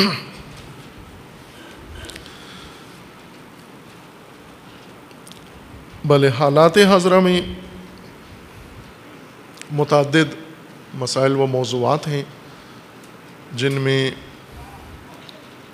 ملکی حالات بھی ہیں اور عالمی مسائل بھی ہیں۔ ملکی حالت ہماری روز بروز غیر سنجیدہ تر ہوتی جا رہی ہے۔ کافی ہے انسان اخبار دیکھ لے یا کوئی ٹی وی چینل کھول کے دیکھ لیں تو اندازہ ہوگا کہ کیا بدتمیزی، بد اخلاقی اور بدآموزی و بد تربیتی کا بازار گرم ہے۔ فحاشی، فحشا یہ روز کا معمول ہے اور مسائل میں لوگ ڈوبے ہوئے ہیں۔ مہنگائی ہے، بجلی نہیں ہے، گرمی ہے، ضروریات زندگی سے محروم ہیں، لیکن یہ غیر سنجیدہ پن، یہ فقدان جد اور جدیت کے نہ ہونے نے یہ ماحول بنا دیا ہے کہ اگر آخرت یا دین کی طرف توجہ نہیں ہے تو ان کی اپنی دنیا کی طرف بھی توجہ نہیں ہے، اس کی بابت بھی کوئی کھٹکا ان کے اندر موجود نہیں ہے۔ خصوصاً سیاستدانوں نے سب سے زیادہ اودم مچایا ہوا ہے۔ باقی طبقات بھی ایسے ہیں، بارہا عرض کیا ہے کہ پاکستان مافیا کے کنٹرول میں ہے اور کئی مافیا ہیں، ہر میدان میں ایک سے زیادہ مافیا ہیں۔ سیاست میں مافیا ہیں، تجارت کے مافیا ہیں، صنعت کے مافیا ہیں، زراعت کے مافیا ہیں اور تولیدات کے مافیا ہیں۔ ہر شعبے کے اندر مافیا کا کنٹرول ہے۔ مافیا کے ذریعے سے، مافیا سے مراد وہ لوگ ہیں، وہ گروہ اور طبقات جن کے پاس طاقت ہے، پیسے کی طاقت ہے، سیاسی طاقت ہے، افرادی طاقت ہے، اقتدار کی طاقت ہے، اسلحے کی طاقت ہے۔ اس طاقت کے ذریعے سے اپنی اجارہ داری قائم کر دی ہے اور دوسروں کو میدان سے باہر کر دیتے ہیں طاقت کے بھروسے پر۔ یہ مافیا کہلاتے ہیں اور تمام جرائم ان کی سرپرستی میں ہوتے ہیں، تمام بدعنوانیوں کے یہ ذمہ دار ہیں۔ یہ طاقت کی بنیاد پر اقتدار میں بھی آ جاتے ہیں، الیکشن میں بھی آ جاتے ہیں۔ یہی طبقہ آتا ہے، یہی مافیا، یہی سیاست میں آتا ہے، یہی ایوانوں میں آ بیٹھتا ہے، یہی تجارت میں آگے پیش ہوتا ہے، یہی زندگی کے ہر شعبے میں، ملکی ہر میدان میں، اور یہی دین و مذہب میں بھی آ جاتا ہے۔ یہی طاقتور مافیا دین و مذہب میں بھی آ جاتا ہے۔ اور ظاہر ہے کہ مافیا کا جو طرز حکومت ہے، مافیا کا جو طرز ہے حکمرانی کا، وہ مخصوص ہے اور وہ پاکستان میں جاری ہے۔ لیکن اس میں سب سے زیادہ اس وقت بدتمیزی سیاستدانوں نے اقتدار کے ہوس اقتدار کے اندھے جو ہو چکے ہیں، انہوں نے یہ غیر سنجیدہ ماحول ملک کے اندر بنایا ہوا ہے اور اسی افراتفری میں ملکی اور قومی مفادات نابود ہو رہے ہیں، ضائع ہو رہے ہیں، غلط راہیں انتخاب کی جا رہی ہیں۔ بہت کچھ جرائم ملک کے اندر اسی افراتفری اور اس دھول اور غبار کے نیچے بہت کچھ پنپ رہا ہے اور پل رہا ہے۔ دہشت گردوں کی سرپرستی کرنے والے اور اسی طرح اور زیر زمین، زیر غبار بہت کچھ اس ملک کے اندر انجام پا رہا ہے جو خوفناک ہے، اور اس کا علاج جد ہے، اس کا علاج سنجیدگی ہے۔ اس کا علاج عقلانیت ہے، اس کا علاج تفکر ہے، فہم ہے، حقیقت شناسی ہے، حقیقت کو سمجھیں اور سنجیدہ ہوں اہل پاکستان، عورت اور مرد سب، تمام مسالک مذاہب سب میں سنجیدگی پیدا ہو اور اس ملک کو اس روش سے اور اس حالت سے باہر نکالیں جس راہ پر گامزن ہو چکا ہے۔ اسی دوران بہت کچھ ہوتا ہے، ملکی مفادات روز بروز تباہی کی طرف جا رہے ہیں، نابود کر رہے ہیں، اور قومی مفادات نابود کر رہے ہیں، تباہ کر رہے ہیں اس اثنا میں کہ کسی مفصل وقت میں زیادہ ہو تو اشارہ ہو کہ اقتصادی طور پر ملک کس بحران کا شکار ہے۔ ابھی ایک جو کسی حد تک ملکی اور پہلو سے بھی مربوط ہے اور عالمی حالات سے بھی مربوط ہے، یہ مطلب کہ گزشتہ ہفتے یہ جو گزرا ہے ہفتہ پچھلا، اس میں ایرانی وزیر خارجہ نے پاکستان کا دورہ کیا ہے، مختصر دورہ، اور جسے خبروں میں بہت کم منعکس کیا گیا ہے، چونکہ ایران پاکستان کے تعلقات تقریباً نہ ہونے کے برابر ہیں، سیاسی تعلقات، تجارتی تعلقات، اقتصادی تعلقات، تو پڑوسی ملک ہیں، ایک بہت لمبی سرحد دونوں کے درمیان مشترک ہے، لیکن یہی غیر سنجیدہ سیاست اور مافیا جو گھسا ہوا ہے سیاست کے اندر، مقتدر طبقات، ان کے مفادات کسی اور جگہ ہیں، قوم و ملک کے مفادات کسی اور جگہ ہیں، اقتدار کی ہوس میں مست لوگوں کے مفادات آل سعود کے ساتھ جڑتے ہیں، امریکہ کے ساتھ جا جڑتے ہیں، اور ملک و قوم کے مفادات کسی اور چیز کا تقاضا کرتے ہیں۔ پہلے بھی اشارہ کیا تھا کہ افغانستان جیسا ملک جو ہر لحاظ سے ایک عبرت کا نشانہ بنا ہوا ہے، کچھ ان کی اپنی کمزوریوں کی وجہ سے اور کچھ عالمی طاقتوں کی وجہ سے، افغانستان کئی دہائیوں سے، یعنی 1979 سے لے کر ابھی تک ایک دن بھی افغانستان میں چین و سکون کا نہیں، اور نہ ہی مستقبل قریب میں نظر آتا ہے کہ یہ قوم یا یہ ملک سکھ کا سانس لے سکیں گے اور ایک قوم یا ملک کی حیثیت سے آباد ہو سکیں گے۔ ابھی بھی ایک بڑی تعداد افغانیوں کی مہاجرین کی پاکستان میں ہیں، جن کو نکالنے کے لیے یہاں سے زور لگا رہے ہیں، ایران میں ہیں اور دنیا کے دیگر ممالک میں دربدر ہیں، اور اپنا ملک ان کا ابھی بھی جنگوں کی آماجگاہ بنا ہوا ہے، فتنوں کی آماجگاہ بنا ہوا ہے، اور ہر لحاظ سے ناپائیدار ملک ہے۔ لیکن یہ ملک بھی اس وقت پاکستان کو نہیں سیٹھتا۔ پاکستان نے موجودہ افغان صدر کو اسی ہفتے دعوت دی، گزشتہ ہفتے پاکستان آنے کی، جو اس نے ببانگ دوہل مسترد کر دی کہ میں نہیں آتا پاکستان۔ اس سے زیادہ توہین پاکستان کی ان حکمرانوں کی وجہ سے، اسی مافیا کی وجہ سے، کہ انہوں نے پاکستان کو افغانستان سے بھی بدتر عبرت کا نمونہ قرار دیا ہے کہ اب پاکستان وہ ملک بن گیا ہے جس میں افغان صدر بھی آنے کے لیے تیار نہیں ہے، جبکہ افغانستان ان کا پڑوسی ملک ہے۔ افغانستان کی وجہ سے پاکستان کی یہ حالت بنی ہے۔ یہ درگت احمق ضیاء الحق اور اس کی ٹیم نے اور اس کے وارثوں نے پاکستان کی یہ حالت بنائی ہے۔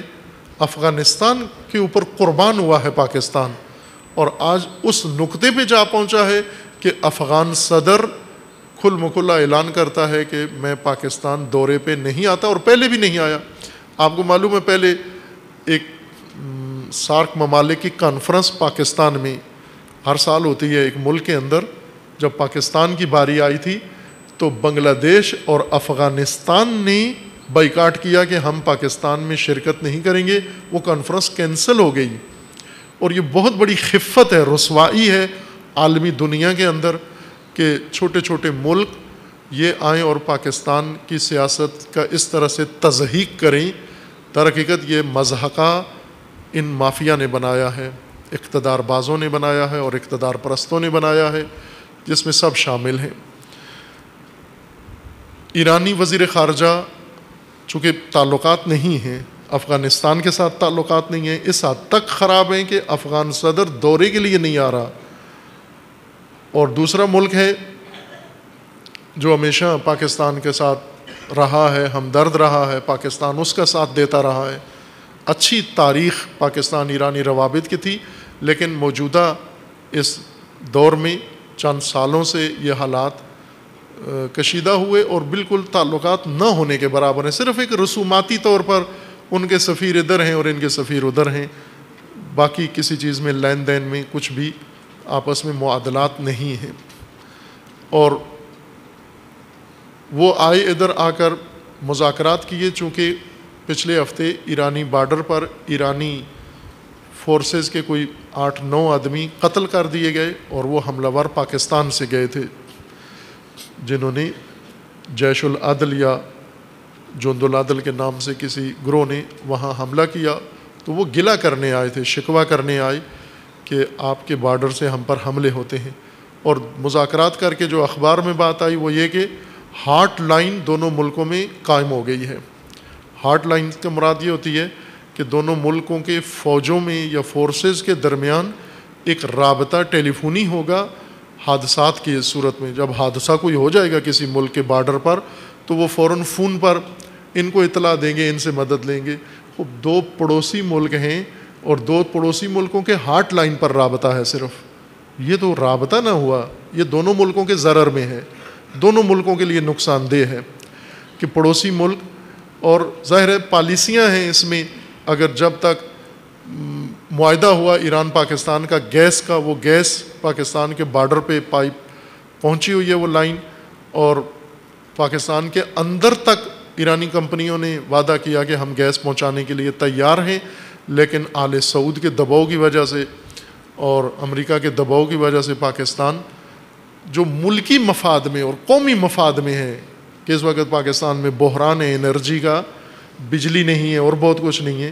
یہ گیس آ جانے سے، یہ گیس ایسے ہی ہے جیسے پاکستان کے اندر سے آ رہی ہے اور پورے ملک کی ضروریات پوری کر کے، بلکہ ملک کی ضروریات سے بھی زیادہ گیس وہاں سے پاکستان لے سکتا ہے، آگے بھی بیچ سکتا ہے. اتنی زیادہ گیس لے سکتا ہے پاکستان ایران سے، لیکن نہیں لے رہے اور فقط ہاٹ لائن پر رابطہ رکھے ہوئے ہیں. دونوں طرف مشکلات ہیں، مسائل ہیں، اور وہ اسی صورت میں ہو سکتا ہے کہ اپنے آپ کو باقی دباؤ سے آزاد کریں اور ملک و قوم کے مفاد میں فیصلہ کریں. نہ حکمران یہ دیکھیں کہ آل سعود سے اگر چیک مل رہے ہیں، ان کو گرانٹ مل رہے ہیں ان کو، تو یہ ملکی مفاد کو اس کے اوپر قربان کر دیں. یہ ہر لحاظ سے، کسی لحاظ سے دو اسلامی ملکوں میں اس طرح کے سفارتی تعلقات تناسب نہیں رکھتے، جبکہ بہت ساری چیزیں مشترک ہیں ان کے درمیان. ہاٹ لائن پہ رابطہ خود ایک کشیدگی کی علامت ہے کہ اس وقت حالات غیر عادی حالات ہیں دونوں ملکوں کے اندر.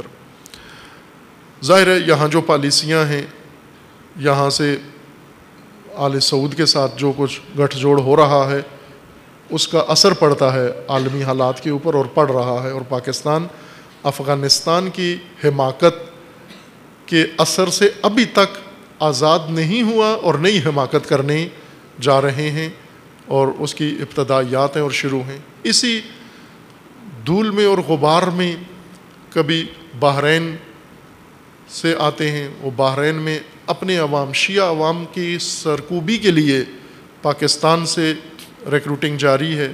یہاں سے ریٹائرڈ لوگوں کو لے کر جاتے ہیں تاکہ ظلم کریں بحرینیوں کے اوپر. اب یہ بھی پاکستان کے لیے ایک لمحہ فکریہ ہے کہ نہ کریں، دیگر اقوام کے ساتھ پاکستانی قوم کی دشمنی کی بنیاد نہ ڈالیں. جس قوم پر کوئی جا کر دوسرا کرائے پر ہی جا کر ظلم کرتا ہے، اس قوم کے اندر ہمیشہ کے لیے کینہ و نفرت پیدا ہو جاتی ہے اور وہ پھر اس کا انتقام لیتے ہیں. اور ظاہر ہے یہی حال ابھی تک ہو رہا ہے. پاکستان اسی چیز کی سزا بھگت رہا ہے جو غلطیاں سابقہ حکمرانوں نے اور نالائق لوگوں نے، افسروں نے کی تھیں، وہ تکرار ہو رہی ہیں، وہ نہیں ہونی چاہیے. ترکی کے صدر نے دورہ کیا ہے. یہ بھی ایک طرح سے ملکی پاکستان سے بھی مربوط ہے کہ ترکی پاکستان کا ایک بہت اتحادی ہے، قریبی ساتھی سمجھا جاتا ہے، اور ایک خاص طرح کا انداز ترکی نے اپنایا ہے عالمی حالات میں اور اپنے ملکی حالات کے اندر ہندوستان کا دورہ کیا ہے ترکی کے صدر نے اردوغان نے، اور وہاں معاہدے کیے ہیں۔ یہ بھی ایک پاکستان کے اوپر اثر ڈالنے والی چیز ہے کہ پاکستان کا اتحادی ہندوستان جب گیا ہے، وہاں جا کر اگرچہ اس نے چند بیان دیے ہیں پاکستان کی فیور میں، یہاں کے اخباروں نے اسے اہمیت دی ہے، پررنگ کر کے ذکر کیا ہے، لیکن یہ ہندوستان کی ایک کامیاب ڈپلومیسی ہے کہ پاکستان کا اتحادی انہوں نے اپنے ملک میں بلایا، مہمان بلایا، اور اس کے ساتھ تجارتی اور ترقیاتی معاہدے کیے۔ اور ظاہر سی بات ہے کہ پاکستان کے لیے یہ بھی ایک مشکل ہے، چونکہ پاکستان کا کوئی وزیر خارجہ ہی نہیں ہے، پوری حکومت ختم ہونے والی ہے اور دورہ اس کا تمام ہونے والا ہے، کچھ عرصہ رہ گیا ہے، بغیر وزیر خارجہ کے پورا ٹینیور گزر گیا ہے، اور سفارتی دنیا، عالمی حالات بغیر وزیر خارجہ کے چلانا یہ معجزہ صرف پاکستان میں ہوتا ہے، باقی دنیا میں نہیں ہوتا۔ ظاہر عالمی حالات ایک پوری وزارت، منسٹری، اور سب سے کلیدی وزارتوں میں سے وزارت خارجہ ہر ملک کے لیے ہے، خصوصاً جو پاکستان کی صورتحال ہے، اس میں پاکستان کو بہت قوی وزارت خارجہ کی ضرورت ہے، اور وزیر خارجہ کی جو متاسفانہ نہیں ہے، اور اس کمزوری سے پاکستان کے حریف استفادہ کر رہے ہیں۔ ترکی جیسے بارہا اشارہ کیا ہے کہ نامعقول سیاست ترکی کے صدر نے اختیار کی ہے، شہنشاہیت کی طرف، بادشاہت کی طرف سفر کر رہا ہے، عثمانی خلیفہ بننا چاہتا ہے، یہ دوبارہ ترکی کا وہ عظمت کا زمانہ، اقتدار کا زمانہ دہرانا چاہتا ہے، اور ساری امیدیں اس کی اس میں لگی ہوئی ہیں کہ مشرق وسطیٰ میں جو جنگیں ہیں، وہ گھمسان ہیں، یہ ترکی کے نفع میں تمام ہوگا، ترکی کے فیور میں تمام ہوگا، یعنی یہ سارے ممالک لڑیں گے، کمزور ہوں گے، اور طاقت ان کی ختم ہو جائے گی، ضعیف ہو جائیں گے، اور آخر میں ترکی محفوظ ہو جائے گا۔ لہٰذا ابھی سے پڑوسی ملکوں کے اوپر اپنا روب ڈالنے کے لیے کبھی عراق پہ فوجیں ڈال دیتا ہے، کبھی سوریہ میں، اور یہ محض احمقانہ سیاست ہے جس کی سزا پاکستان پہلے سے بھگت رہا ہے اس طرح کے کاموں سے۔ یہ کسی بھی قوم و ملک کے لیے مفید کام نہیں ہے، اور ظاہر ہے کہ ترکی ایک طرف اسرائیل کے ساتھ اس کے بہت دوستانہ تعلقات ہیں، اور ہندوستان کے ساتھ، اور ہندوستان اسرائیل آپس میں سب سے زیادہ قریب دو ملک اس وقت اسرائیل اور ہندوستان ہیں عالمی پالیسیوں میں، اور ترکی اب ان کے اندر شامل ہو رہا ہے، اور اسرائیل ترک ہندوستان دوستی یہ اس خطے میں اسرائیلی سیاست یا کم از کم ترکی سیاست کو تقویت دے گی، اور مودی کی سیاست کو تقویت دے گی یہ، اور یہ بھی پاکستان کے لیے کسی لحاظ سے مناسب نہیں ہے، یہ جو کچھ گٹھ جوڑ ہو رہا ہے اور جو روابط پیدا ہو رہے ہیں۔ ایک اور مشرق وسطیٰ میں جو رویداد قابل ذکر ہے وہ فلسطین کی ہے۔ فلسطین کی ایک بہت ہی پرنشیب و فراز تاریخ ہے کہ فلسطین کس طرح سے فلسطین تھا اور آہستہ آہستہ اسرائیل بن گیا، اور فلسطینی ملت اپنے ملک سے، اپنے سرزمین سے، اپنے شہروں سے بے دخل ہو کر اور دنیا میں دربدر ہو گئی، اور پھر اس کے اندر ایسے سیاستدان پیدا ہوئے، خود فلسطینی رہنما، لیڈر، تنظیمیں، مسلمان ممالک، عالمی ممالک، انہوں نے فلسطین کے موضوع پہ تقریباً لگ بھگ 70 سال سے فلسطین کی کشمکش جاری ہے، اور اس میں ایک امید یہ پیدا ہوئی تھی جس میں اسرائیل کو بخلاہٹ میں مبتلا کیا تھا، وہ فلسطین کے اندر ایسی مبارز تنظیمیں پیدا ہوئیں جیسے حماس ہے،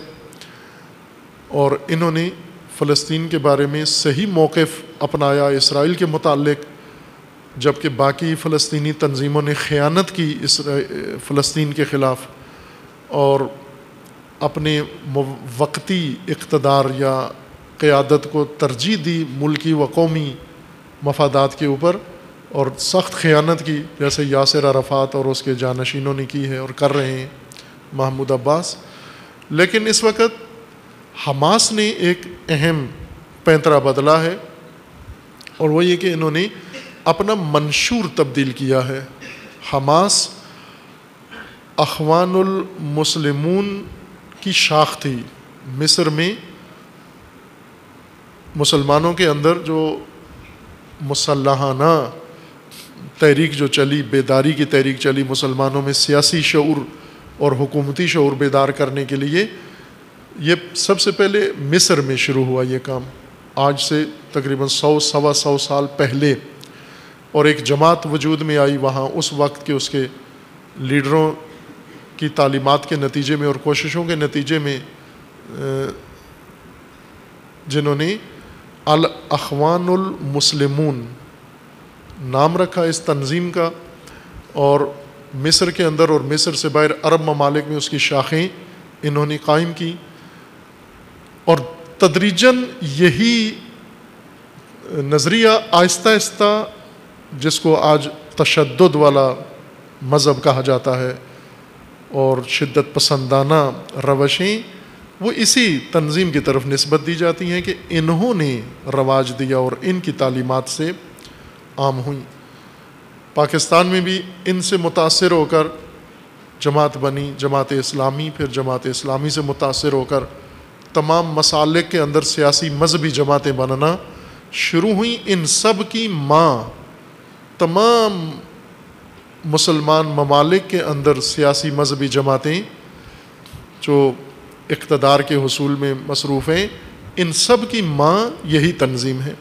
لیکن انہوں نے خود انتخابات کا راستہ اختیار نہیں کیا، بلکہ بعض اوقات مسلحانہ طریقہ انہوں نے اختیار کیا مصر کے اندر اور مصر سے باہر. کیف ان کے کافی اثرات ہیں. اردوغان بھی خود انہی کا تربیت یافتہ ہے، فتح اللہ گولن انہی کا شاگرد ہے. مصر کے سوریہ کے اندر جو مذہبی ہیں وہ سارے انہی کے تربیت یافتہ ہیں، انہی کی تعلیمات سے متاثر ہیں. اردن میں انہی کی تعلیمات سے متاثر ہیں. فلسطینی بعض جماعتیں انہی کے کھوک سے نکلی ہیں، جن میں سے ایک حماس ہے. کہ اخوان کے تعلیمات کا نتیجہ یہ ہوا کہ فلسطینی گروہ وجود میں آیا، اور یہ گروہ جب سے انقلاب اسلامی سے مربوط ہوئے، انہوں نے ایک بہت واضح موقف اپنایا فلسطین کے بارے میں اور اسرائیل کے خلاف.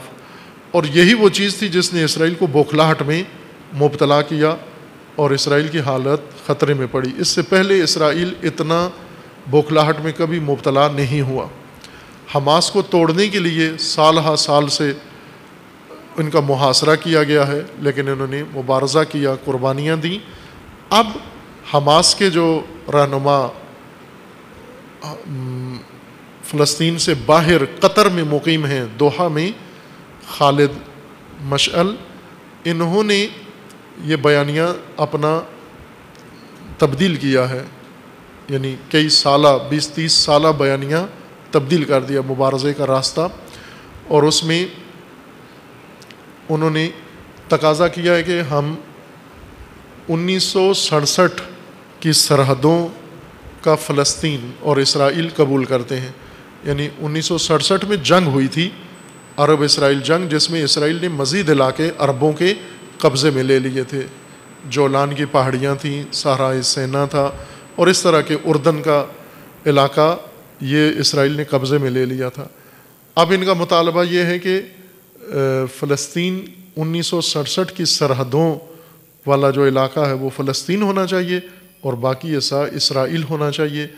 یہ انہوں نے ایک تبدیلی انہوں نے اپنے منشور میں یہ کی کہ پہلے یہود دشمنی کو اپنا منشور بنایا ہوا تھا کہ یہود ہمارے دشمن ہیں، لیکن اب انہوں نے یہود کا لفظ نکال کے اس کی جگہ صہیونی کا لفظ استعمال کیا ہے کہ صہیونی ہمارے دشمن ہیں. اور دراصل حماس بھی اس وقت جو مشرق وسطیٰ کی عمومی صورتحال ہے، مجموعی، جسے اگلے جملے میں عرض کرنے والا ہوں، اس سے متاثر ہو کر انہوں نے یہ کیا. یعنی حماس اس وقت اس عربی جو نئی مشرق وسطیٰ کے لیے عربی سیاست شروع ہوئی ہے آل سعود کی سربراہی میں، قطر، امارات، یہ پیش ہیں. حماس ایک لحاظ سے ان کے ساتھ ہم فکر ہو کر کر رہے ہیں. اس کی وجہ یہ ہے کہ حماس ایران کے تحت نفوذ جماعت سمجھی جاتی تھی، اور واقعیت بھی ایسے ہی تھی کہ اثر رسوخ اس کے اوپر ایران کا زیادہ تھا. اب نئی صورتحال میں جو پہلے سے تھی لیکن اس وقت اس نے نیا رنگ و نئی شکل اختیار کی ہے مسئلے نے، وہ یہ کہ آل سعود اب جو پہلے بالواسطہ ایران کے ساتھ نبرد آزما تھے مختلف میدانوں میں، اب بلا واسطہ، پہلے بالواسطہ تھے، اب بلا واسطہ میدان میں اترنے کی تیاریاں کر رہے ہیں. جیسا پہلے بھی اشارہ کیا تھا اور کافی عرصہ پہلے بھی یہ اندیا دیا تھا کہ یہ جنگ، یہ نطفہ اس فتنے کا پنپ رہا ہے، بڑھ رہا ہے اور بن رہا ہے، جس میں تازہ ترین بیان محمد بن سلمان جو موجودہ بادشاہ کا ولی عہد ہے، وزیر دفاع ہے، اور اس تمام فتنے کی جڑ ہے اور اساس ہے ایک اوباش قسم کا جوان، مست اقتدار اور دولت و ثروت کے نشے میں. اور وہ کام جو آل سعود کی سابقہ حکمران نہیں کر سکے، اس نے حامی بھر لی ہے کہ میں کرتا ہوں یہ کام جو عرصے سے شیاطین چاہ رہے تھے مسلمانوں کے اندر بڑا فتنہ، عظیم فتنہ ڈالنے کے لیے، اور ایک طرح کی کہیں کہ آخری نبرد کروانے کے لیے. بارہا آل سعود پر دباؤ رہا لیکن ان میں جرأت نہیں ہوتی تھی، کرتے تھے، بھاری سرمایہ لگاتے، مختلف ممالک کے اندر دہشت گرد تنظیمیں بنائیں، پاکستان میں انہوں نے سرمایہ لگایا، باقی ساری دنیا میں لگایا، اور آخری شکل اس کی داعش، یہ انہوں نے سعودی اور قطری سرمایہ سے یہ سب کچھ بنا، ترکی کے سرمایہ سے. ناکامی کے بعد اب انہوں نے تکفیری فوج بنائی ہے، 39 ممالک کی فوج جو تکفیری مقاصد کے لیے لڑے گی. تکفیری مقاصد یعنی یہ کہ ان کے اپنے علاوہ باقی تمام مسلمان نعوذ باللہ کافر ہیں، اور ان کافروں کے خلاف انہوں نے جنگ و جہاد ان کے اپنے بقول کرنا ہے، جس میں سر فہرست شیعہ ہیں. اس وقت ان کا صرف ایک ٹارگٹ ہے اور وہ ہے شیعہ، اس کے علاوہ کچھ دوسرا نہ اسرائیل نہ کوئی اور مسلک بھی ابھی ان کے مد نظر نہیں ہے، صرف شیعہ ہیں کہ شیعہ کے ساتھ انہوں نے نبرد کرنی اور ختم کرنا ہے تشیع کو. محمد بن سلیمان نے گزشتہ روز جو بیانیہ دیا ہے العربیہ ٹی وی کے اوپر، اور اخباروں نے بھی، الحیات اور دیگر روزناموں نے بھی اسے پرنٹ کیا ہے، ساری دنیا نے نشر کیا ہے، کہ اس نے سب کے سامنے، ساری دنیا کے سامنے ٹی وی کے اوپر یہ بیان دیا ہے کہ جب ان سے سوال کیا گیا کہ آپ ایران کے ساتھ بات چیت کر کے اپنی مشکلات اور اپنے مسائل حل کرنے کے لیے تیار ہیں، آمادگی ہے یا نہیں ہے، تو اس نے کہا کہ ہم ہرگز بات چیت نہیں کرنا چاہتے اور کر بھی نہیں سکتے، اور وجہ بھی بیان کی کہ ہم ایران کے ساتھ کیوں بات چیت نہیں کرنا چاہتے اور نہیں کر سکتے.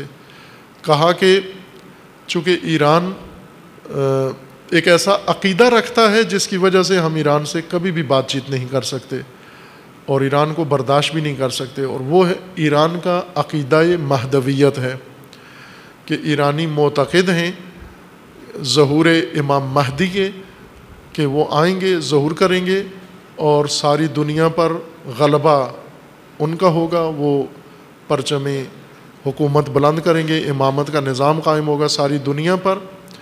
اور ایرانی اس عقیدے کے معتقد ہیں، اور ایرانی یہ بھی چاہتے ہیں کہ امام مہدی کے ظہور کے لیے میدان ہموار کریں. اور اس وقت جو ایران کر رہا ہے عرب ملکوں میں اور دیگر میں، امام مہدی کے ظہور کا میدان ہموار کر رہا ہے. اور یہ جو ظہور امام مہدی ہے، یہ در حقیقت ہمارے لیے سب سے بڑا مسئلہ ہے، چیلنج ہے، چونکہ وہ اگر ظہور کریں گے تو ساری دنیا پر غلبہ ہوگا اور اپنا نظریہ پھیلائیں گے اور اپنا پرچم بلند کریں گے، اور یہ کام ہم نے نہیں ہونے دینا، ہم یہ نہیں کرنے دیں گے۔ ایران کو اس مقصد میں یعنی امام مہدی کے ظہور میں کامیاب ہونے نہیں دیں گے۔ اور اس کے لیے کہا کہ جنگ ہوگی، کھلے الفاظ میں اس نے کہا کہ جنگ ہوگی، اور جنگ سعودی عرب میں نہیں ہوگی بلکہ ایران کے اندر ہوگی۔ ہم اس جنگ کو ایران کے اندر یہ معرکہ منتقل کرنا چاہ رہے ہیں۔ یہ بالکل کھل کے اس نے کہا۔ اب دوسرے ان کے کچھ اس کے اوپر پردہ ڈالنے کی کوشش کر رہے ہیں، کوئی توجیحات کرنے کی کوشش کر رہے ہیں، اس کو توڑ مروڑ کے کچھ اور رنگ دینے کی کوشش کر رہے ہیں، لیکن اس نے کھل کے یہ بیان دے دیا ہے کہ یہ جنگ ہے۔ اور جیسا پہلے کہا تھا کہ یمن کا معرکہ در حقیقت یہ اپنی فوج کو تیار کر رہے ہیں، اور اتحادی فوج جو بنا رہے ہیں 39 ممالک کی، اس کا مقصد بھی اس نے صاف واضح ذکر کر دیا ہے اسی بیان کے اندر کہ یہ 39 ملکی فوج کس کے لیے بنائی ہے انہوں نے، اتحادی فوج جس میں پاکستانی کرائے کے لوگ بھی شامل ہو رہے ہیں، اور پاکستان کے لیے بھی یہ نقطہ ہے یہاں پر، اگرچہ ہمیں ذرا برابر امید نہیں ہے موجودہ حکمران یا مقتدرین سے کہ یہ ذرا برابر سوچیں گے، عقل سے کام لیں گے، ملکی یا قومی مفاد میں فیصلہ کریں گے اور اس فتنے کا حصہ نہیں بنیں گے۔ یہ ذرا برابر پاکستانی موجودہ لوگوں سے امید نہیں ہے، چونکہ آل سعود سے جو کچھ وصول کر چکے ہیں وہ اثر دکھا رہا ہے، ان کے پیٹ بھرے ہوئے ہیں اس سے، اور ناممکن ہے کہ یہ سوچیں۔ لیکن پاکستانی عوام کو یہ آگاہی ہونی چاہیے کہ پہلے ایک حماقت کی پاکستان کے حکمرانوں نے اور نالائق جرنیل ضیاء الحق نے اور اس کی ٹیم نے، اور آج تک پاکستان اس کی سزا بھگت رہا ہے۔ ہزاروں لاکھوں کا خون بہہ چکا ہے، دہشت گردی، اسلحہ، ناامنی ملک کے اندر، پسماندگی ملک کی ہر پہلو سے، یہ اسی سیاست کا نتیجہ ہے، اور اس کے اندر اب دوسری حماقت کرنے جا رہے ہیں۔ ظاہر ہے یہ حماقت جو کرنے جا رہے ہیں یہ نقصان دہ ہے تمام امت اسلامیہ کے لیے۔ یہ معرکہ، یہ نبرد جس سے ایران گریزاں ہیں، ایران کی حکمت عملی میں یہ ہے کہ یہ معرکہ نہ ہو، اس طرح کی بلا واسطہ جنگ نہ ہو، نہ سعودی عرب کے اندر ہو اور نہ ایران کے اندر ہو، ایران اور سعودی عرب کی جنگ۔ سعودی عرب اس کو شیعہ اور سنی کا رنگ دینا چاہ رہا ہے اور حرمین کے کارڈ سے استفادہ کرنا چاہ رہا ہے، اور تمام دنیا میں خرید رہا ہے، افراد خرید رہا ہے، بقاؤ مال پوری دنیا میں مسلمانوں میں زیادہ موجود ہے اور خرید رہا ہے۔ لیکن یہ فتنہ ہے عظیم جسے اس نادان شخص نے، جو اپنی مستقبل کی بادشاہت کا بھی میدان ہموار کر رہا ہے، ملک کے اندر بھی اصلاحات کے نام سے محمد بن سلمان نے اقدامات شروع کیے ہیں امریکہ کے ساتھ اور برطانیہ کے ساتھ، ہم آہنگی کے ساتھ نتیجے میں، اور یورپ کے ساتھ۔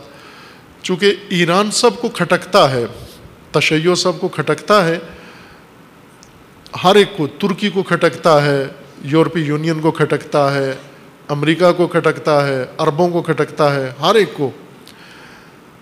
ایران کی جو سیاست ہے، جس میں جو نظام قائم ہے، اس نظام کو یہ تحمل نہیں کرتے، اور اس نے بیان کیا ہے کہ ہم نے بارہا ایران کو ہٹانے کے لیے، اپنے موقف سے ہٹانے کے لیے کوششیں کی ہیں، ساری ناکام گئی ہیں۔ یہ بھی اس نے ذکر کیا اپنے بیان میں، یعنی صدام کو اکسایا ہے اور فتنے کھڑے کیے ہیں، پابندیاں لگوائی ہیں اور تیل کی قیمتیں ڈاؤن کروائی ہیں، سب کچھ کیا لیکن ہوا نہیں۔ یہ اس نے اعتراف کیا ہے کہ ہر حربہ ناکام تھا، اور کہا کہ جب تک یہ نظریہ ان کا ختم نہیں ہوتا، یعنی مہدویت کا، اس وقت تک ایران علاقے میں مداخلت کرتا رہے گا اور علاقہ ناامن رہے گا۔ لہٰذا اب ہم نے اس نظریے کو ختم کرنے کی ٹھانی ہے، اور وہ جنگ ایران کے اندر ہونی ہے، اس نظریے کو ختم کرنے کے لیے۔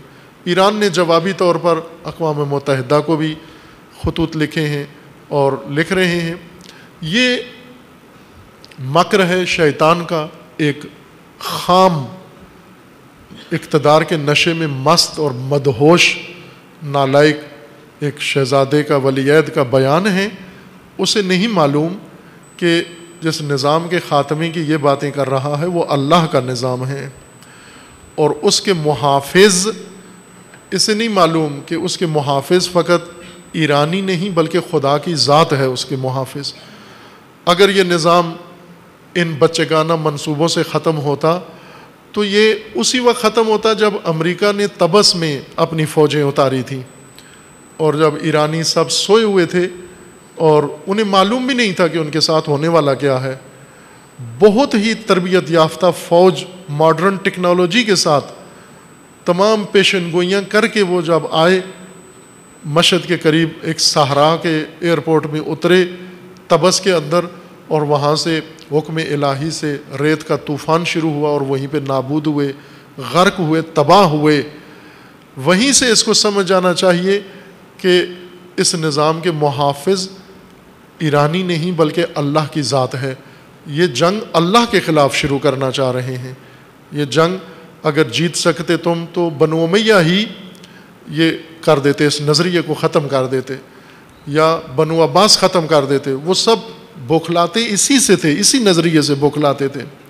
وہی نظریہ جو تشیع کو کم معلوم ہے اور دشمنوں نے اس پہ زیادہ کام کیا ہے، اور آج کھل کے باقی کچھ درایت رکھتے ہیں، باقی دشمن ہیں چالاک کھل کے ٹی وی سکرین پہ آ کے یہ بات نہیں کرتے۔ نہ امریکہ کے حکمران اور نہ عرب حکمران کے مہدویت کے ہم دشمن ہیں، لیکن یہ نادان ہے، احمق ہے، خام ہے۔ اس نے آ کے ساری دنیا کے سامنے یہ اظہار کر دیا ہے کہ اصل دشمنی ہمیں مہدویت کے ساتھ ہے، اور یہ نظریہ جب تک ایران کے اندر موجود ہے علاقہ پرامن نہیں ہوگا۔ اور اسے ڈر یہ ہے کہ امام مہدی کا اگر ظہور ہو گیا تو ہمارا اقتدار بھی ختم ہو، چونکہ امام مہدی کے ظہور میں ہے کہ مکہ میں ظہور ہوگا، کعبہ سے ظہور ہوگا۔ اب یہ احمق اپنے اقتدار کو محفوظ کرنے کے لیے امام مہدی کا ظہور روکنا چاہتا ہے، چونکہ وہ ظہور ہونا ہی مکہ سے ہے۔ یہ تمام مسلمانوں کی کتابوں میں ہے، اعتقاد میں ہے، سب کے ہاں، سنی کا بھی عقیدہ ہے، شیعہ کا بھی عقیدہ ہے۔ فرق یہ ہے کہ سنی اہل سنت کے ہاں امام مہدی آخر الزمان میں ذریت رسول میں سے پیدا ہوں گے، ابھی پیدا نہیں ہوئے، لیکن شیعہ معتقد ہیں کہ وہ پیدا ہو چکے ہیں، پردہ غیبت میں ہیں، ظہور کریں گے۔ یہ فرق ہے، ورنہ مہدویت ایک مشترک اور مسلم اعتقاد ہے تمام عالم اسلام کا، سوائے اس گروہ نجدی گروہ کے کہ جو بوکھلاٹ میں شکار ہیں۔ اور یقین سے اب کہہ سکتے ہیں کہ پہلے جو راہروان راہ امام تھے اور منتظرین ظہور امام، پہلے وہ یہ اعتقاد رکھتے تھے کہ ظہور قریب ہے، لیکن اب لگتا ایسے ہے کہ دشمن کو بھی آثار ظہور کے قریب نظر آنا شروع ہو گئے ہیں۔ 39 ممالک اکٹھے کر رہے ظہور روکنے کے لیے، کرائے کے فوجیوں سے ظہور روکے گا یہ، اور باقی جو حربے استعمال کر رہا ہے ان فینٹم طیاروں سے، اور ان سے ظہور روکے گا۔ ظہور تو وہ ہستی نے کرنا ہے، اس شخصیت نے کرنا ہے جو اللہ کی طرف سے منسوب ہے، جس کی پشت پر اللہ کی ذات ہوگی، اور اس نے آ کر تمام ظالمین کو ڈبونا ہے، تمام ظالمین کو غرق کرنا ہے، صفحہ ہستی سے محو کرنا ہے۔ امام خمینی اس ہستی کے پیروکاروں میں سے ایک شاگرد تھے جنہوں نے قیام کیا، اور تم نے ایڑی چوٹی کا زور لگا لیا اور خمینی کو 1 انچ اپنے موقف سے پیچھے نہیں کر سکے تم۔ تو جب خمینی کا کوئی بال بھیگا نہیں کر سکے تم، تو آئے حضرت مہدی کا مقابلہ کرنے کے لیے تم یہ ہذیان بک رہے ہو اپنی زبان سے کہ ہم یہ مارکا لڑیں گے۔ ظہور امام مہدی مسئلہ ایران نہیں ہے، ظہور امام مہدی مسئلہ اسلام ہے، اور جو اسلام کے مقابلے میں آئے وہ جنگ کر رہا ہے خدا کے خلاف، یہاں پہ پاکستانیوں کو زیادہ سوچنے کی ضرورت ہے کہ جب انہوں نے اپنی نیتیں ظاہر کر دی ہیں تو اب ملت پاکستان، شیعہ پاکستان، سنی پاکستان کا یہ سوچ لے کہ یہ کس فتنے کی بات کر رہے ہیں اور یہ کدھر پاکستان کو اپنے ساتھ لے کے جانا چاہتے ہیں، اور ان کا زیادہ بھروسہ پاکستان کے اوپر ہے، پاکستانیوں سے انہیں زیادہ گویا امید لگ گئی ہے جو انہوں نے دہشت گردی کی ہے، دکھائی ہے، تو اس سے زیادہ پر امید ہو گئے ہیں کہ پاکستانی ظہور امام مہدی پاکستانی روک سکتے ہیں اگر ان کو کرائے پہ ہم لے لیں۔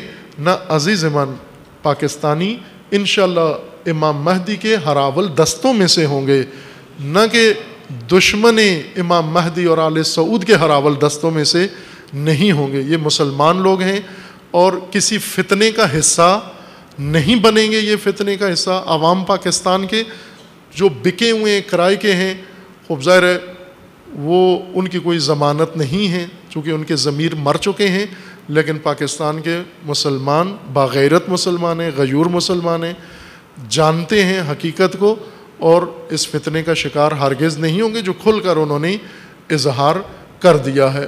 اور اتنے احمق ہیں آل سعود کہ وہ ابتدائی بچگانہ حرکتیں کریں گے، لیکن جس نظام کے مقابلے میں ہیں، جو ان کے مد مقابل ہے، اس کی قدرت و طاقت کا صحیح اندازہ نہیں لگا سکے۔ یہی جو میں نے مثال دی ہے طبس کی، جب امریکہ اپنی فوجیں اتاری، اس نے فضائیہ کے ساتھ اور کمانڈو اتارے اور پھر وہ ریت کے طوفان کا شکار ہوئے، اس وقت جمی کارٹر صدر تھا امریکہ کا اور بہت کینہ توز دشمن تھا، چونکہ اسی کے زمانے میں انقلاب رونما ہوا، اسی کی رسوائی ہوئی، اسی کو شکست ہوئی، اسی کو پوری دنیا میں ایک جگ ہنسائی ہوئی اس کے اوپر۔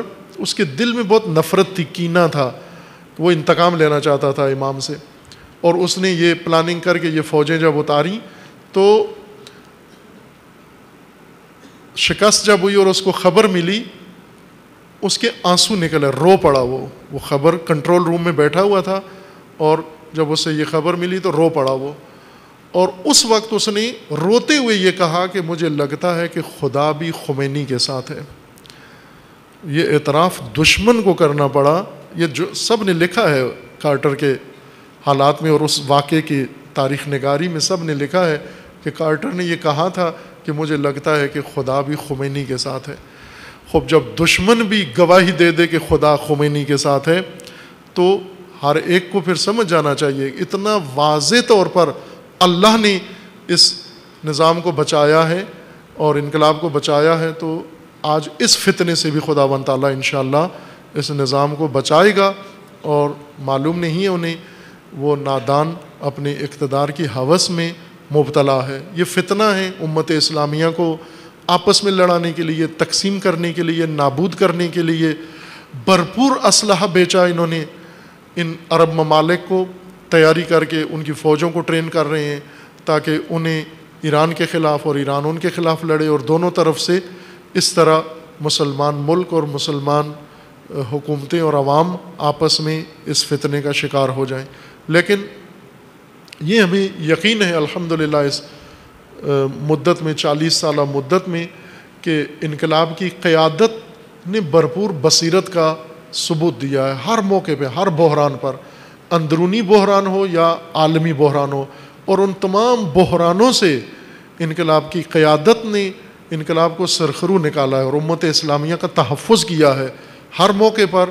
انشاءاللہ یہ فتنہ بھی رہبر معظم کی بصیرت، الہی بصیرت سے یہ ناکام ہوگا اور یہ اپنے عمل کا سزا انشاءاللہ آل سعود بھگتیں گے جو ظلم و جنایت پوری دنیا میں اور خصوصاً مسلمان ممالک میں کر رہے ہیں۔ حماس کا بیانیہ بھی اسی تناظر میں ہے کہ اب ایک گٹھ جوڑ جو مشرق وسطیٰ میں ہونے والا ہے، اس میں یہ مسئلہ فلسطین کو بھی اس طرح سے خراب کرنے جا رہے ہیں اور مبارز تنظیم کو اپنے ساتھ ملا لیا ہے تاکہ اسرائیل اور عرب ممالک جن کا جون میں آپس میں سمجھوتا ہونے والا ہے، تاریخ کا بھی اعلان کر دیا ہے کہ جون میں عرب ممالک اور اسرائیل کا سمجھوتا ہونے والا ہے، اور اس کے بعد اسرائیل اور عرب ممالک مل کر اس فتنے کو عملی کرنے کی کوشش کر رہے ہیں، لیکن انہیں مکر خدا کا اندازہ نہیں ہے، تدبیر خدا کا۔ انشاءاللہ جیسا رہبر معظم نے اسرائیلی وزیر اعظم کے اس گستاخی کے جواب میں فرمایا تھا، جب اس نے کہا کہ ایٹمی معاہدہ ہو گیا ہے اور 25 سال تک ہم اب سکون سے رہیں گے، تو رہبر معظم نے پیشن گوئی کی تھی کہ انشاءاللہ اسرائیل 25 سال نہیں دیکھے گا، 25 سال نہیں بچے گا، نہیں اسرائیل 25 سال تک، اس 25 سال سے پہلے صفحۂ ہستی سے محو ہو جائے گا انشاءاللہ۔ اسی بصیرت کے ساتھ انشاءاللہ رہبر معظم نے جہاں ہر بحران سے انقلاب کو اور اسلام کو بچایا ہے، امت اسلامیہ کو، یہاں پر بھی انشاءاللہ بصیرت رہبر معظم اور انقلابی قیادت دیگر ان کی بصیرت کام آئے گی، اور یہ منحوس خاندان انشاءاللہ اپنے مکر کے اسی فتنے میں ہی شکار ہو کے نابود ہوگا، اور اللہ تعالیٰ تمام امت اسلامیہ کو اس کے شر سے خدا محفوظ کرے گا انشاءاللہ۔ دعا گو ہیں خداوند تبارک و تعالیٰ کی بارگاہ میں، پروردگارہ بحق محمد و آل محمد، بحق اسماء حسنہ خود، امت اسلامیہ کو ظلم و ستم سے نجات عطا فرما، ان ظالمین کو ظلم سمیت نیست و نابود فرما، امت اسلامیہ کو فتنوں سے رہائی عطا فرما، ان فتنہ گروں کو فتنوں سمیت محو فرما۔ خداوندہ بحق محمد و آل محمد، فتنہ تکفیریت سے امت کو نجات عطا فرما، اس کے بانیوں اور اس کے حامیوں کو خداوندہ محو فرما، امریکہ اور اسرائیل کا خاتمہ فرما، تمام مظلوم ملتوں کی حمایت و مدد فرما، ملت مظلوم یمن کی مدد فرما، ملت سوریہ کی مدد فرما، ملت لبنان کی مدد فرما، ملت فلسطین کی مدد فرما، خداوندہ ملت بحرین کی مدد فرما، پروردگارہ حزب اللہ کو کامیابی عطا فرما، سید مقاومت سید حسن نصر اللہ کی حفاظت فرما، رہبر معظم انقلاب اسلامی کا سایہ دراز فرما، انقلاب اسلامی کو دشمنوں کے شر سے محفوظ فرما، انقلاب اسلامی کو انقلاب امام زمان سے متصل فرما، مملکت پاکستان کی حفاظت فرما، اس ملک کو اندرونی بیرونی دشمنوں کے شر سے محفوظ فرما، ملک کے اندر امن و امان قائم فرما، دہشت گردی، فرقہ واریت، فتنہ و فساد پھیلانے والوں کو محو فرما، ان کے حامیوں اور بانیوں کو رسوا فرما، پیروان امیر المومنین جہاں کہیں بھی ہیں، بالخصوص حجاز میں، یمن میں، بحرین میں، سوریہ میں، لبنان میں، عراق میں، افغانستان میں، نائجیریا میں، کشمیر، ہندوستان اور بالخصوص پاکستان میں، سب کے عزت و مال و جان و ناموس کی حفاظت فرما، اپنے ولی حق ولی اللہ العظم اجل اللہ تعالی فرج و شریف کا جلد از جلد ظہور فرما، ہمیں حضرت کے اعوان و انصار میں سے ہونے کی توفیق عطا فرما۔